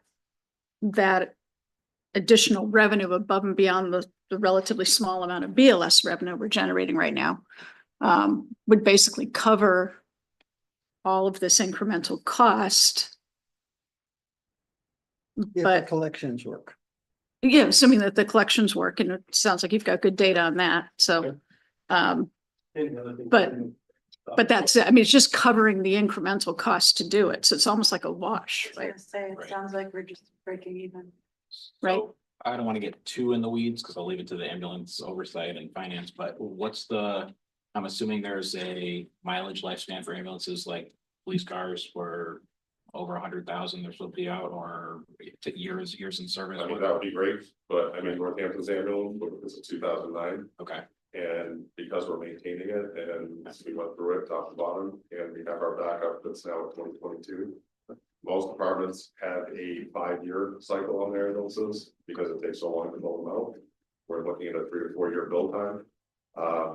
But our intent is to basically our Northampton ambulance is going to run until it doesn't run. Our Med 2 will move into the Med 1 position, and at that point, again, we've done it twice, maybe we'll get lucky again. Well, I'm just from a capital Yep. perspective, Right. I mean, we're looking at on a rose-colored glasses, a 10-year lifespan for Yes, right. we'll call it a $500,000 to $600,000 outfitted ambulance. So that way we have to just kind of divide it up amongst those 10 years and make sure we can cover the cost of. And that will be coming out of the special revenue account too, not out of the capital plan. Mhm.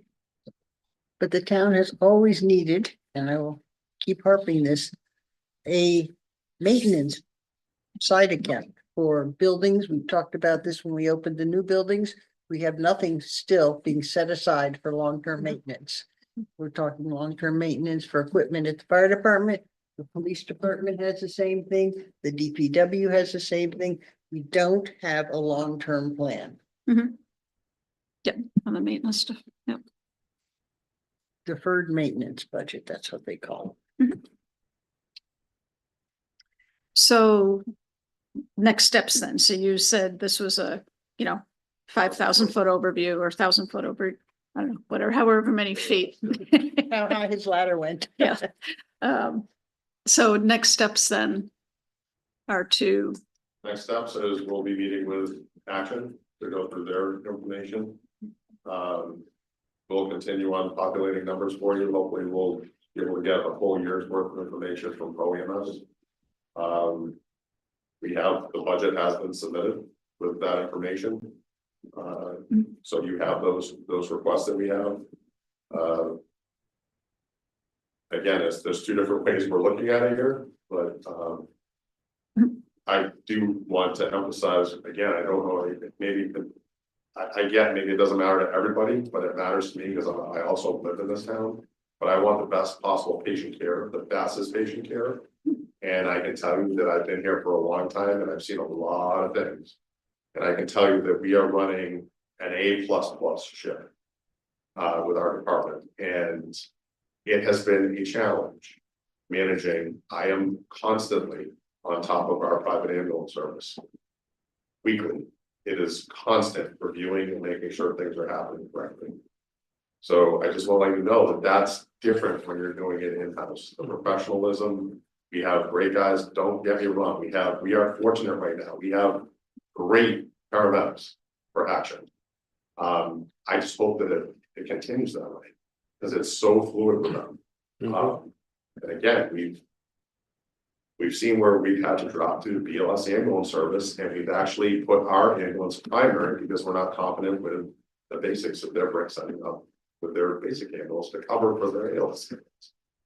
So again, I just like to really promote my department, the department that's serving you all, and it's not just ambulance service, it's not just fire calls, it's a lot more to it. I think, Mike, a big concern that I'm hearing is the fact that it's gonna cost X amount of dollars to do this. And we might be lucky enough to bring in the money that you need to upgrade. And so, as I think Molly said, it's a wash. But on the other side of that, to your point, we would know that we have the service available. If there's a medical emergency, we don't have to go hunt 10 towns over to get an ambulance to come. We have it here. It may not be a money-making venture for the town, but it could be a life-saving venture. Well, the only thing I would say there, though, is it really is a wash. I mean, right now, we have Action playing that role. Mhm. It's just that our own staff would be playing that role.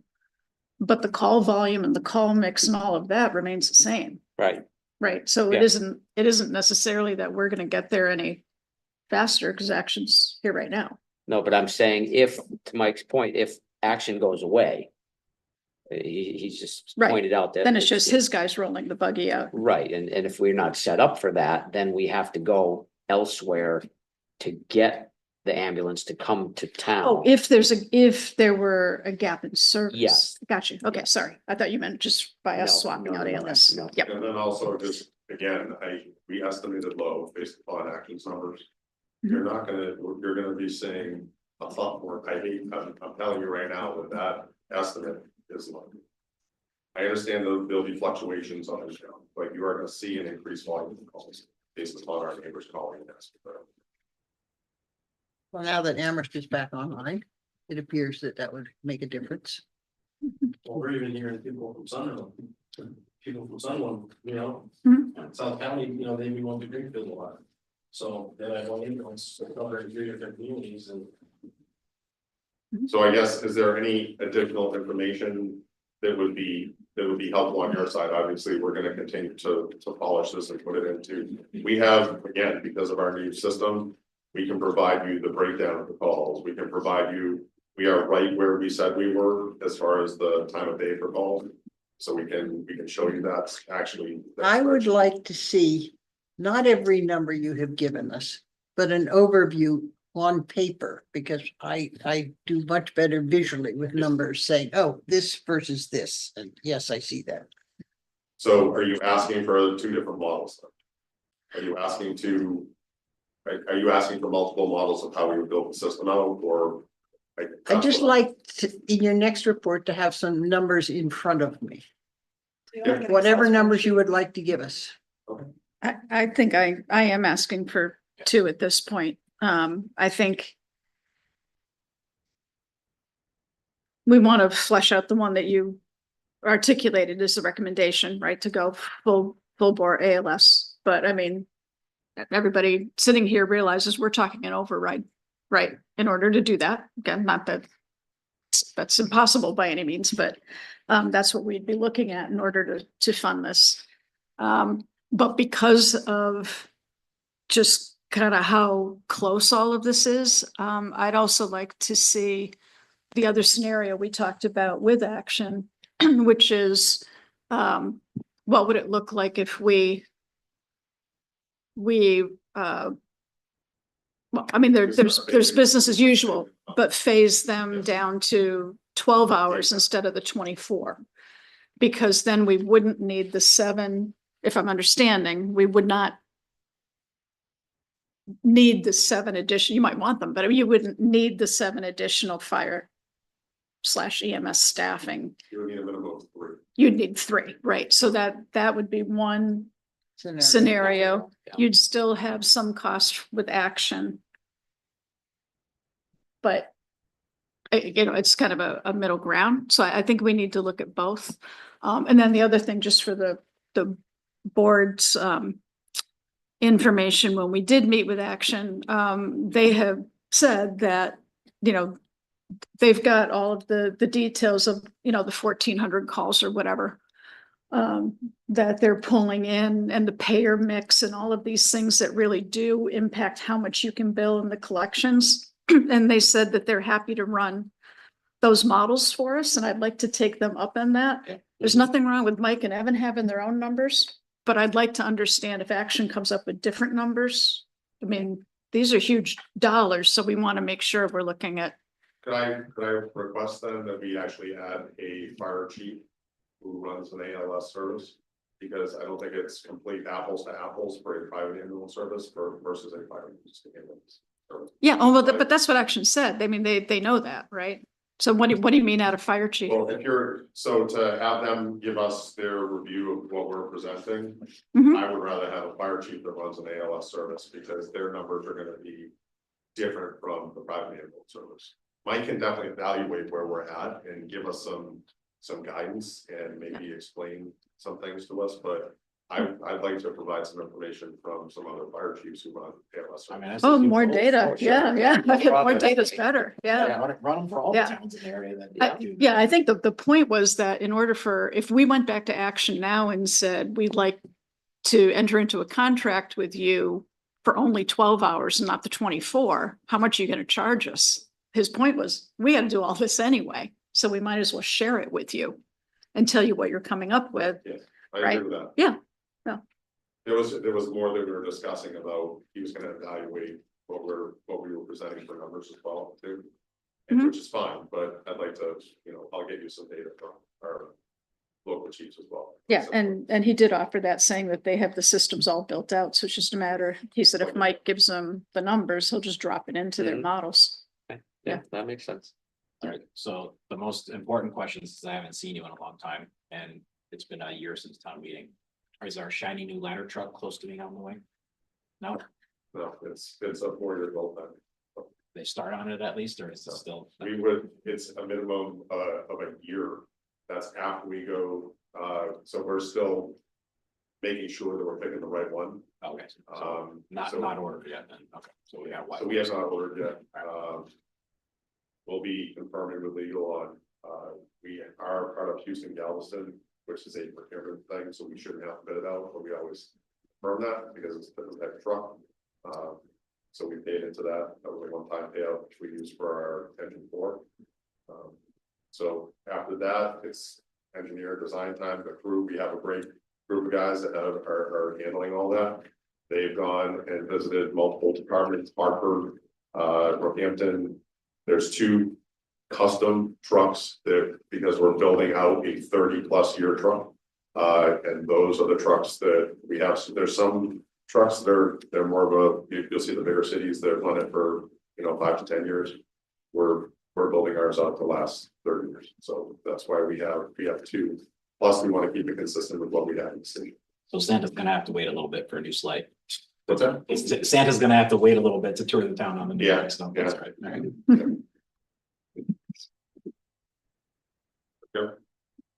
Thank you. Okay, guys. thanks. Thank you. Thanks.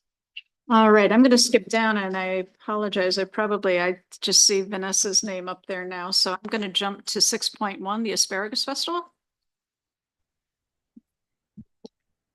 Hi, Hi, Vanessa. how are you? Good. Great. My name is Vanessa. For those of you who don't know me, I'm Vanessa Cirillo. I'm the Senior Director of Marketing, Communications, and Events at New England Public Media, and we have submitted our paperwork to hold the 11th Annual Asparagus Festival on the Town Common on June 7th this year. We're very much looking forward to it. Anything that we can do to improve over last year, any questions I can answer. I'd love to think about ways that we could include. I was just listening to your historical society give a presentation. If there are ways that we can include some additional town departments or anything like that in Asparagus Festival, I'd love to think about that with you as well. Okay. Jennifer, you have any updates for us? Yes, so for their one-day liquor license, Chief Spagnable has, and Chief Mason have all required them to have the conditions, the following conditions that we do the pre-event planning as we've done in the past. So they do ask that to be a condition of the license. And then the only thing with the commons is I missed Scott, getting him to review their application for use of the commons. I did send him a message, and I know that he was on earlier. I don't know if he's still here. Still is. Okay, so Scott's still here. So I don't know if he has any additional feedback about their using the commons. And I know that we had discussed implementing a fee with the prior town administrator or for the DPW about that, but we have not put it in place at this time. So I don't know if that's something we want to make the approval of the commons conditional upon the hours, additional hours of DPW time or something along those lines. Scott, you're on there? Yep, there he is. Yep. Hi, Scott. Hi. So Molly, I haven't thought about this a lot. I just heard about this. But one thing I did have concern about is the when we prepare for the event, as far as mowing the lawn, pre and post, puts a little, burden on the department. They like to get the lawn mowed the day before they set up and etc.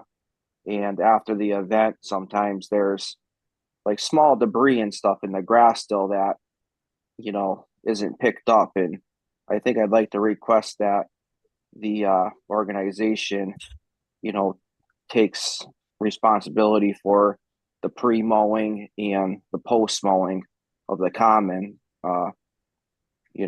to their liking, and then to ours to, on the post-mowing, especially if, a landscaper or whatever comes in with a bagging system and they can suck up all the little bit of debris and, little papers and stuff that are left behind, I think would be, huge for us. Can you explain that a little bit more for the bagging? You want us to hire an outside company or to have your folks to pay for your time to do it? I would consider, I would request that you would hire an outside contractor. Okay. And that would be acceptable on the common? I know there's a lot of rules around what. Yeah, any respected, landscape contractor can handle mowing and bagging the common. It's not just, we don't have the kind of staff to be, mowing and bagging that big area after an event. Okay. So before the festival and afterwards, or just afterwards? Well, before too, because a lot of times you request to have, the grass mowed and the common prettied up before the event. Yeah. Depending on weather situations and what we have going on, sometimes it's hard to, we do a lot of juggling around to meet that request. Of course.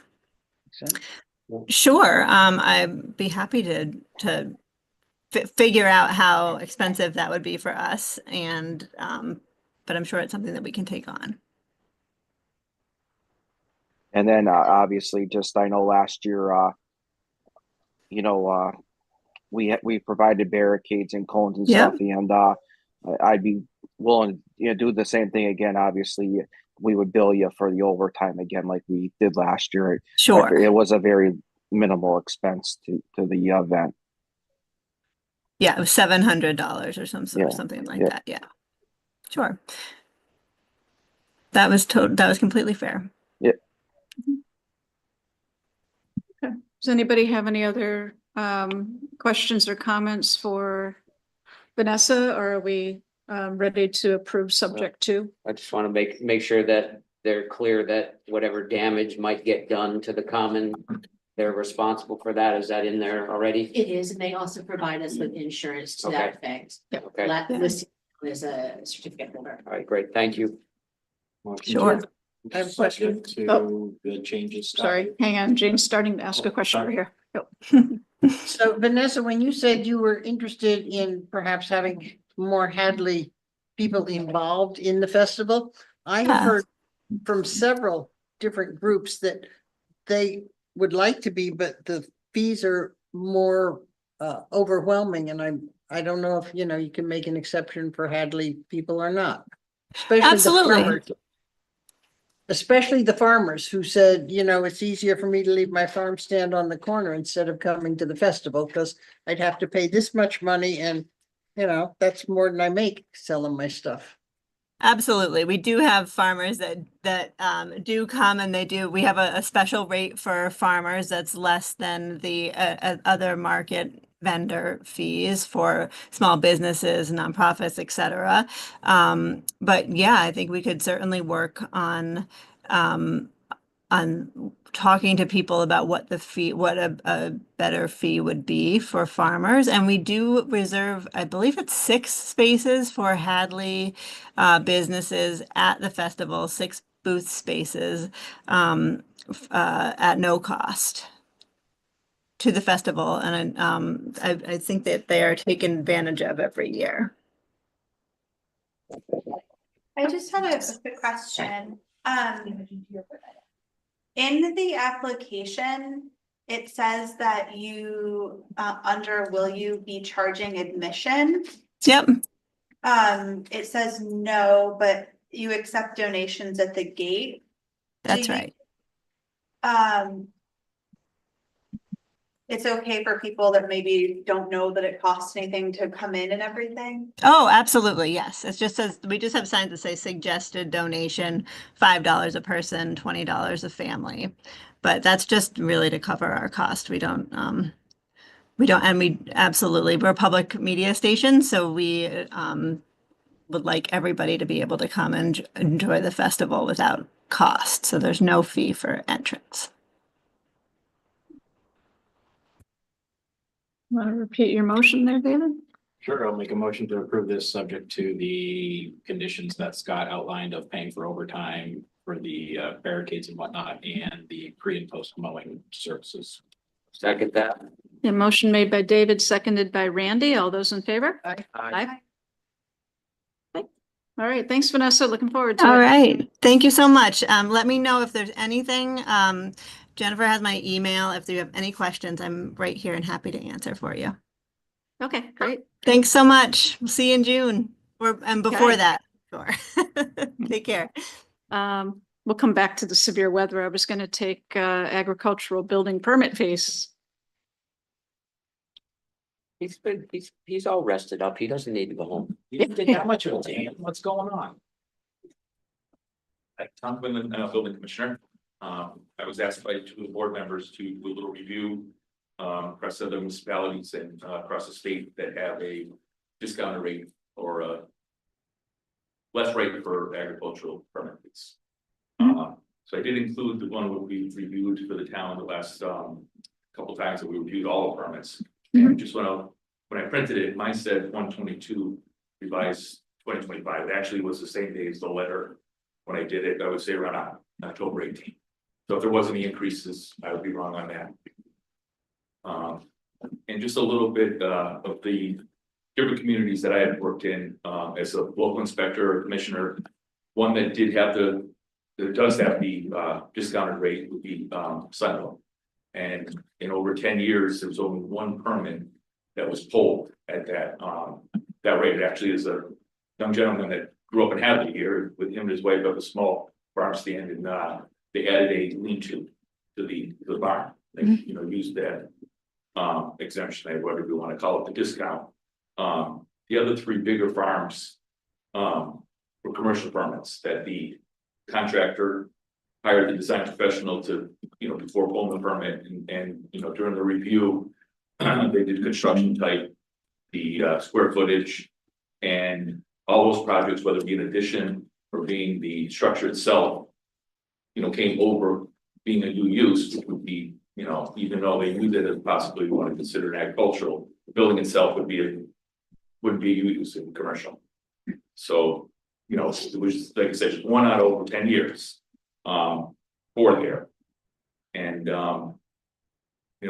basically a lot of the farmers are getting, bigger, and of course it's with the life safety, they'll add a store or a, restaurant or even a bar at some of the farms. And so that again triggers, a commercial permit. And,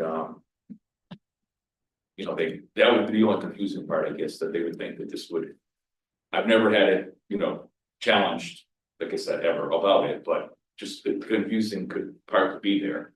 You know, that same farmer could put in, you know, barn or addition on a little barn or something, and it wouldn't trigger the use it. But just the bigger agricultural areas that, you know, could be a problem. I would think. Are there any particular fees here that we've gotten complaints about? Yeah, so Jane and I met with some farmers. Jane, what was it, last summer? Yes. Yeah. And they had some concerns about the cost of doing business in town and wanting to do things like, I don't know, reside a barn or do something on the smaller side of things. And the concerns about, you know, they don't have an issue with getting a permit and getting it inspected if needed, just the cost of doing so, especially some of the small farmers or farmers that are trying to just hobby farm or, you know. So they had asked that we take a look at reducing the agricultural rate compared to the commercial or the residential rate. So that's why we had asked Tommy to take a look at this. And there is a fine line between commercial and agriculture, because a lot of agriculture is commerce. They sell their product. So where does that line, if we're an agricultural town, do we have a benefit for agriculture in our town, so to speak? So I think the And you know, they say so you want to reside a barn. Well, when you look at the size of a barn, that's not a little project. It's not like putting up a 2x10 shed in your back field. It's a major thing.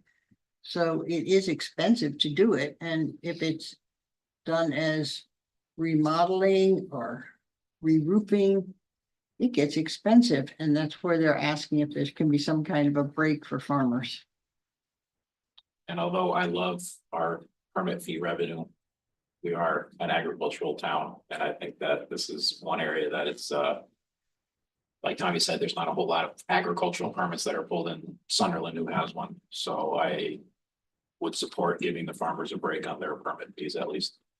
Well, I think to Tommy's point, we gotta be careful as to, we need to be pretty specific about, I don't have a problem giving them a discounted rate but if they're gonna build a retail store or a brewery or whatever, that's a whole different animal, in my opinion. So how do we differentiate between that so that the farmers understand that, okay, if I'm residing my barn, it's one rate. If I'm building a store, it's another rate. Well, I mean, I think you tell me, so there's a farm in North Hadley that's looking at putting up a new tobacco shed this spring. That it's a tobacco shed. There's no life safety in there. There's no nothing that would obviously fall under agriculture. Yes. But then we have, you know, some of the farm stores like Barstow's Farm. Yeah, it's a good example. Yeah. And so putting up a store like that, even though it's selling agricultural products, that would be considered commercial though, based on the store. Yeah, yes, Okay. yes. And it's just gonna be explaining that, you know, we're adopting this, that's gonna be the fact that. Mentioned, I don't want to mention any of the Barstow's put up a sawdust at Montessori storage farm. Yep. And that, you know, that could have fallen under it. Okay. You know, I would say it's not connected to the, you know, Yeah. the store at all. So that would be where it could be used, and to me, it's clear, but it's, you know, the bigger commercial buildings that I've never had to say to the applicant, you need a commercial permit. They knew from their research, from their design professional, that was what required, and that's what always came in the past. You know, so that was easy, as long as the owners would know that, you know, it wouldn't apply.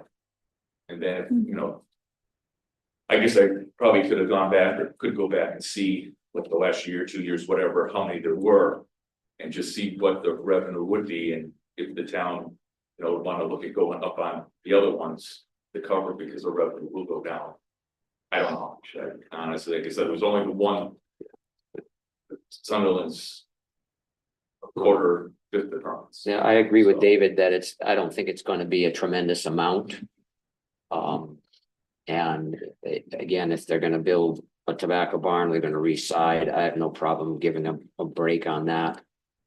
Because your inspections will be relatively minimal compared to a retail situation. So, but again, how do we Define it. spell it out Mhm. so that Joe Farmer comes in and understands that I'm gonna get a break on this, but I'm not gonna get a break on that, because we all know that everybody assumes it's gonna be, I'm gonna get a break on everything, no matter what, because it's agricultural. So we just have to be careful, that's all. So the way that Tommy had explained it to me this afternoon is that it is specific to the use of the building. And if the new project, the additional project, or whatever it is that they want to do is attached to the building, the current building, if it already has a commercial use, then you cannot get the lower rate. If it is something new, as we mentioned, sawdust shed, or a tobacco barn, or reciting a tobacco barn that's not connected to a commercial structure, then I think that would qualify for the agricultural. So it's a simple building use formula that you could use, that if it is attached or if it is a commercial property, commercial building, then it wouldn't fall under our agricultural. But there's something in writing, right, for what classifies as a commercial. Yeah, that's right. Well, it's, I did some other research, like the assessors don't consider it's either commercial or residential. They don't make up a classification. For, you know, so it's kind of like looking at the card and seeing commercial, residential. Right. And then, But, I mean, I just, maybe never be a problem, but I just. Right. Bring that up, that, and you know, if it was, I guess if my determination was it was commercial, they're not gonna complain if it's residential. I mean, if it's agriculture, excuse me, but I would just. Your boss to come, you know, appeal it to you, I guess would be. My recommendation is that if that ever happened, sooner than later, just, you know, say. I really think this is that, but let you just go and throw on the board and have them make the final decision, since. yeah, I These think are determined by you. I'm okay with that, because I feel like you're gonna get in a situation where you're gonna say, no, it's not Right. agricultural, I can't give you this discount. And then we're going. So if there's an appeal to the book back to us, I'm okay with that. And you're always great about getting on the next agenda, so it'd be within. 2 Very weeks. reasonable time. Yeah. Okay. Any other questions or? Everybody good? I guess the only other thing would be to think about before this is what you wanna do it. like, The amount, Looking yeah. at those amount per square footage or how you wanna, Mhm. how to base it. Which I'm sure. Or like percentage discount or something like that, Right. you know? I mean, it looks like Amherst has. What, or Sunderland has 10 cents per thousand per square foot plus 50. Amherst new agricultural buildings, 10 cents per square foot, Hatfield, 10 cents, so. And I would think that 10 cents would be a good starting point to kind of match our surrounding neighbors with farm communities. It's a tough call. Sunderland wants to go up with their per square foot, which makes it a lot for me. It's cut and dry. Yeah. You know, the cost is good. You know, a lot of those barns that, you know, pulled permits that have ever resided. It was minimum permit fee. It was 85, it's 87, now it's $2 extra for the fee, but it was an $87 fee because. It wasn't really costing them. They were doing labor free.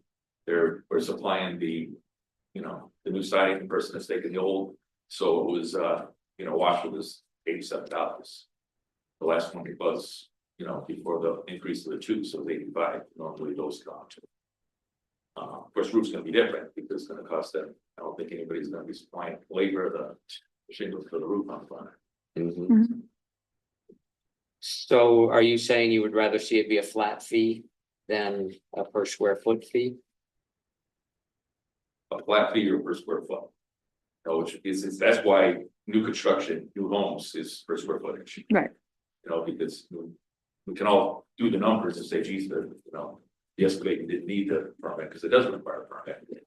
And come up with, you know, $1 million house at 50 houses. Yeah, and thinking about the flat fee, if I'm gonna do 100 square foot re-side on my barn and it cost me $75 and David's gonna do 1,000 square foot re-side on his barn and it costs him $75. I'm gonna come screaming at you, how come I had to pay 75 and he had to pay 75? So I guess we need to do it by Yeah. square foot. I like the square foot. I think that makes more sense. Because the other bigger things. Yeah. Yeah. You know, because put an in-ground pool cost you by the fence and everything else, and you know, above ground. In most communities is around $100, 50 to 100, and then. In ground's 200, whereas put the roof on, it's on a house, it's 300 and something dollars and it's a quarter of the price. Mhm. You know, that's always a big complaint. Yeah. Well, let's figure out by the square foot and I'm good with the 10 cents as well. Me too. Can I make a motion that we approve a 10-cent agricultural permit, 10 cents per square foot agricultural permit plus $50? And that the select board is the, I guess, the appeals board for any disputes, whether building is agricultural or commercial or some other use. Why don't we call it questions rather than disputes? Because it would happen before it's settled. Okay, Mhm. any questions? Yep. Just. Not a question, but when you want to, we'll have it, you know, changing the program, do you wanna wait till a certain month, you wanna? That would just be if you wanna add that to a when, to give a little time to get it changed on the program, from the program and all that. How long does that take you? It shouldn't take that long, but if you wanted to, you know, Sure. normally, when we've gone for review, we wait till like January 1st or July I was gonna 1st, say, so if you wanna wait till then, July 1st, you wanna do it right away. I would do it for spring use somehow. So can you get it done by March first? I'd say March 1st. Yeah. And then only other question would be if you still wanna keep some type of minimum. You know, I guess, so we do the 10 cents per square foot plus the 50. The visit. The $10 fee which everybody pays. Well, I mean, I said 10 cents per square foot plus the 50, just like Sunderland has. Perfect, okay. Yeah. So That covers it. That So, yeah, covers your it's an going inspection. out there. Yeah. Good, great. now, does it matter if we do these changes now, or should we wait for like the next FY? We have changed these mid-year in the Mid-year. past. We should do it now because For spring, building spring's season. coming. I will second David's motion before we get lost in that. Can I just amend my motion to make it effective March 1st, 2025? Certainly, Yes. I will amend my second to reflect that. Okay, we have a motion made by David and seconded by Randy. All those in favor? Aye. Aye. All right, thanks for doing the Thanks, homework, Tommy. Tommy. Thank you. Okay, now we'll go back to the severe weather policy. So this is our second reading and you made some edits based on commentary. Yep. Two edits based on the comments that we had last time. One of them was a request to allow any cancellations to include day and evening activities.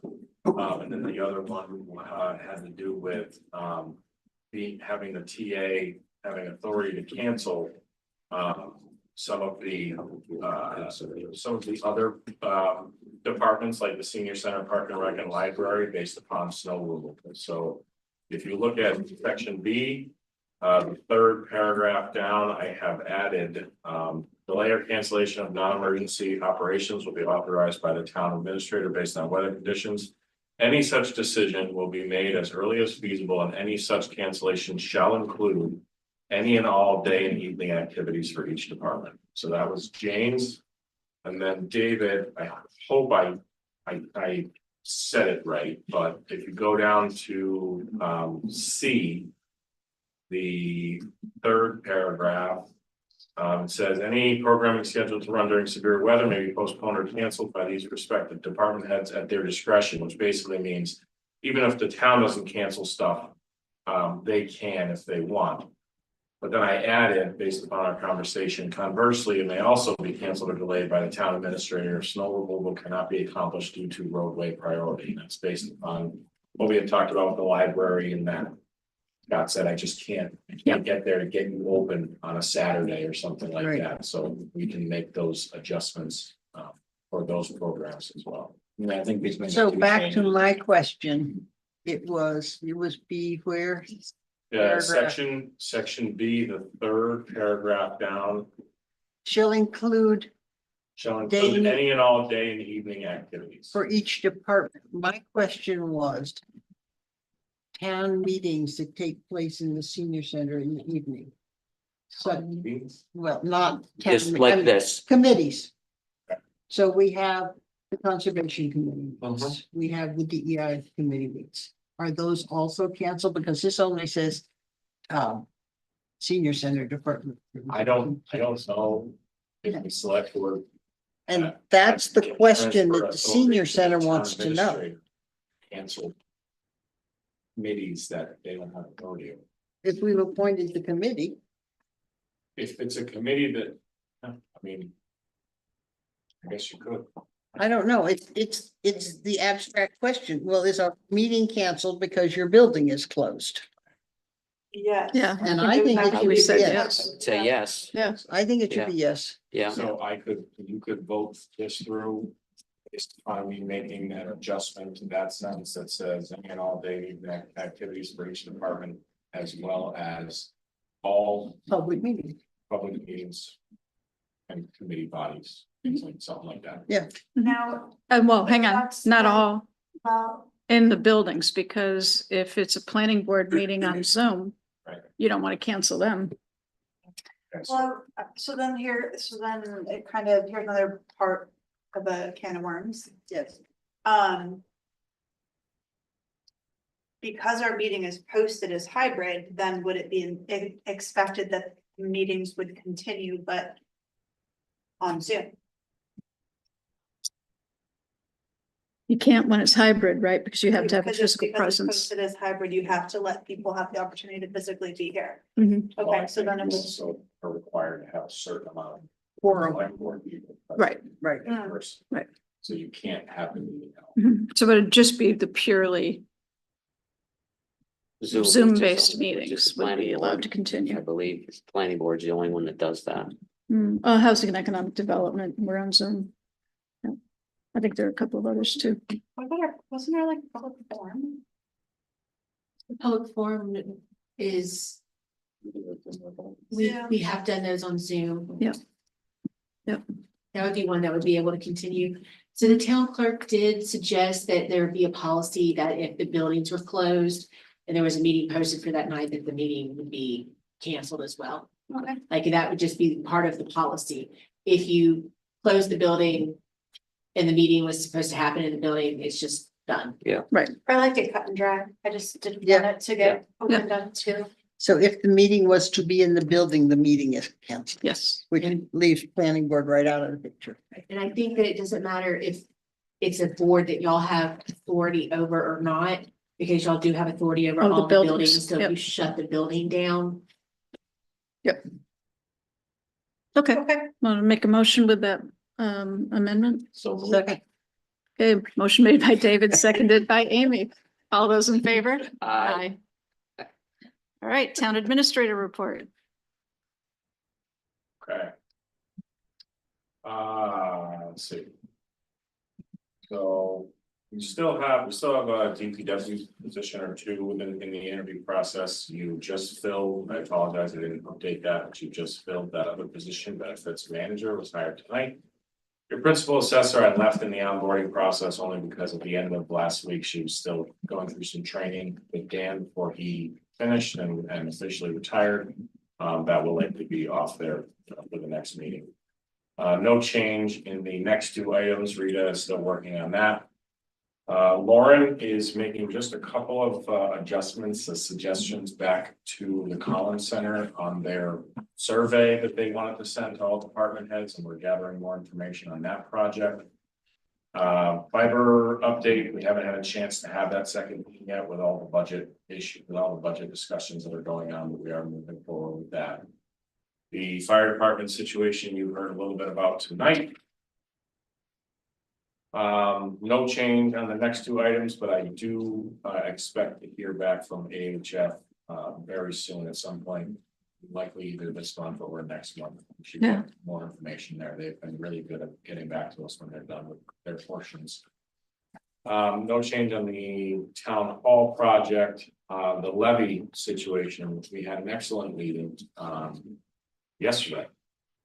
We are putting together our notes from the project. I think it might make sense to discuss at this level next steps on where we're headed. I'd like a little bit of time just to gather notes from Senator Comerford and her office. But things are moving in the right direction. I'm really happy with what we heard the other day. We do need to make some decisions though, as to what direction we want to go, because a couple of different options were presented as far as making some immediate fixes to the levy, and then also discuss the future, completing it or potentially adding to it. So there's some really interesting work that has been done on this project, and I think I'm gonna work with the chair to get it on a future agenda as soon as possible. No change on the other two. The TA search, as I mentioned last time, has begun. We're all excited about that, I'm sure. The library roof situation, obviously you heard the report 2 meetings ago. I have a meeting set up with some trustees with the library individuals. I'm gonna have the chair of the board just sit in on that meeting. We have that scheduled for next week or the week after, end of January, to talk about next steps. So I'll have more information on that one coming soon. The strategic planning portion, I just wanted to update everyone as far as the budget meetings as we stand right now. This afternoon, all budgets are in. We are working on, somebody's typing next to a microphone. We are working on putting those numbers together.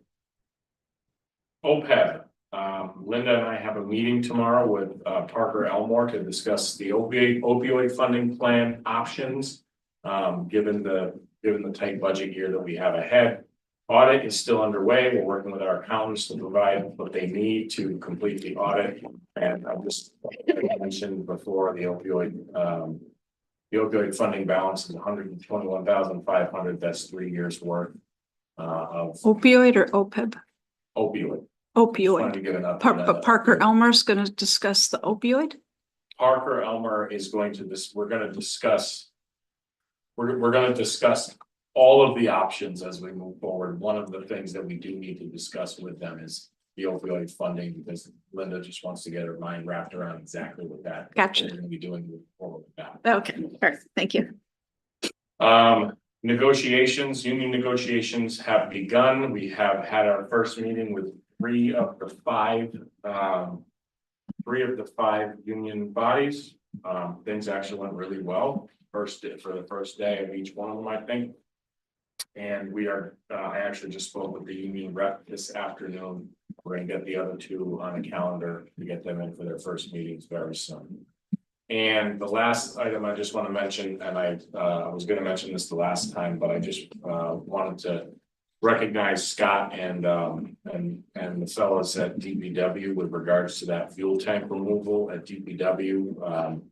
That project, as well as the Russell School fuel tanks, have been a kind of a nagging project that just has not gotten done over the course of the last couple of years, that probably could have gotten done sooner. The amount of money that they saved the town doing that job, basically almost completely internally, was monumental. We repurposed funds instead of having to spend more money to get those tanks out of the ground, which had to come out of the ground because they were out of their years of service. And the next project they're going to be moving on to is the Russell School, and Scott believes that they can do even more of that job internally with our own personnel. So I just wanted to make sure that the town and this board was aware of, the kind of work that those folks are doing down there. They did a great job on that and saved the town a ton of money, and a big headache. Any surprises under the fuel tanks? No buried treasure. I'm not sure that he would tell you even if he did find something. So Do you want me to comment on that or no? if you want, Scott, Yeah, Randy, we got the preliminary report back.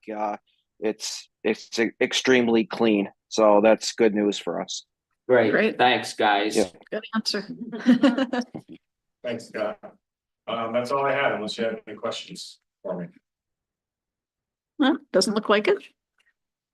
All right, select board liaison report. Anybody have anything for that or announcements? The only announcement, I think Alex is deserving of some accolades Absolutely. for getting the town in the newspaper, for being out in front of the internet project, trying to get it to every family in town. So he was here earlier and he left, but That's one of 60 of the country. We're not talking Massachusetts, one of 60 out of the United States. Yeah. He has gotten us in there as digital equity awareness. Yep. So definitely worthy of recognition there. Anybody have anything else? Otherwise, I just have one condolence. Okay, so since our last meeting, Norman Brown passed, longtime Hadley resident. I met him many, many moons ago because he was one of the pioneers of the Hadley Finance Committee. So again, very appreciative of everything that Norm did for Hadley during his tenure, and condolences to his family and extended family. All right. Do you want to make a motion? Yep, please. Yep. I'll make a motion that we move into executive session pursuant to General Law, Chapter 30A, Section 21A, 2 and 3 to discuss strategy with respect to non-union personnel hiring process of the town administrator and to discuss collective bargaining or litigation if an open meeting law may have a detrimental effect on the bargaining or litigating position of the public body. This will be for the compensation study, the municipal employee union and the firefighter union, and we will not be reconvening an open session tonight. second, Okay, as chair of the Hadley Select Board, I state that the board has moved and seconded to enter into executive session. And I state that discussing this matter in open session would have a detrimental impact on the bargaining position of the town of Hadley. Roll call vote? Roll call vote, Hill, Yes. Isaac. yes. Keegan. Yes. Nicholson. Yes. And Parsons. Yes.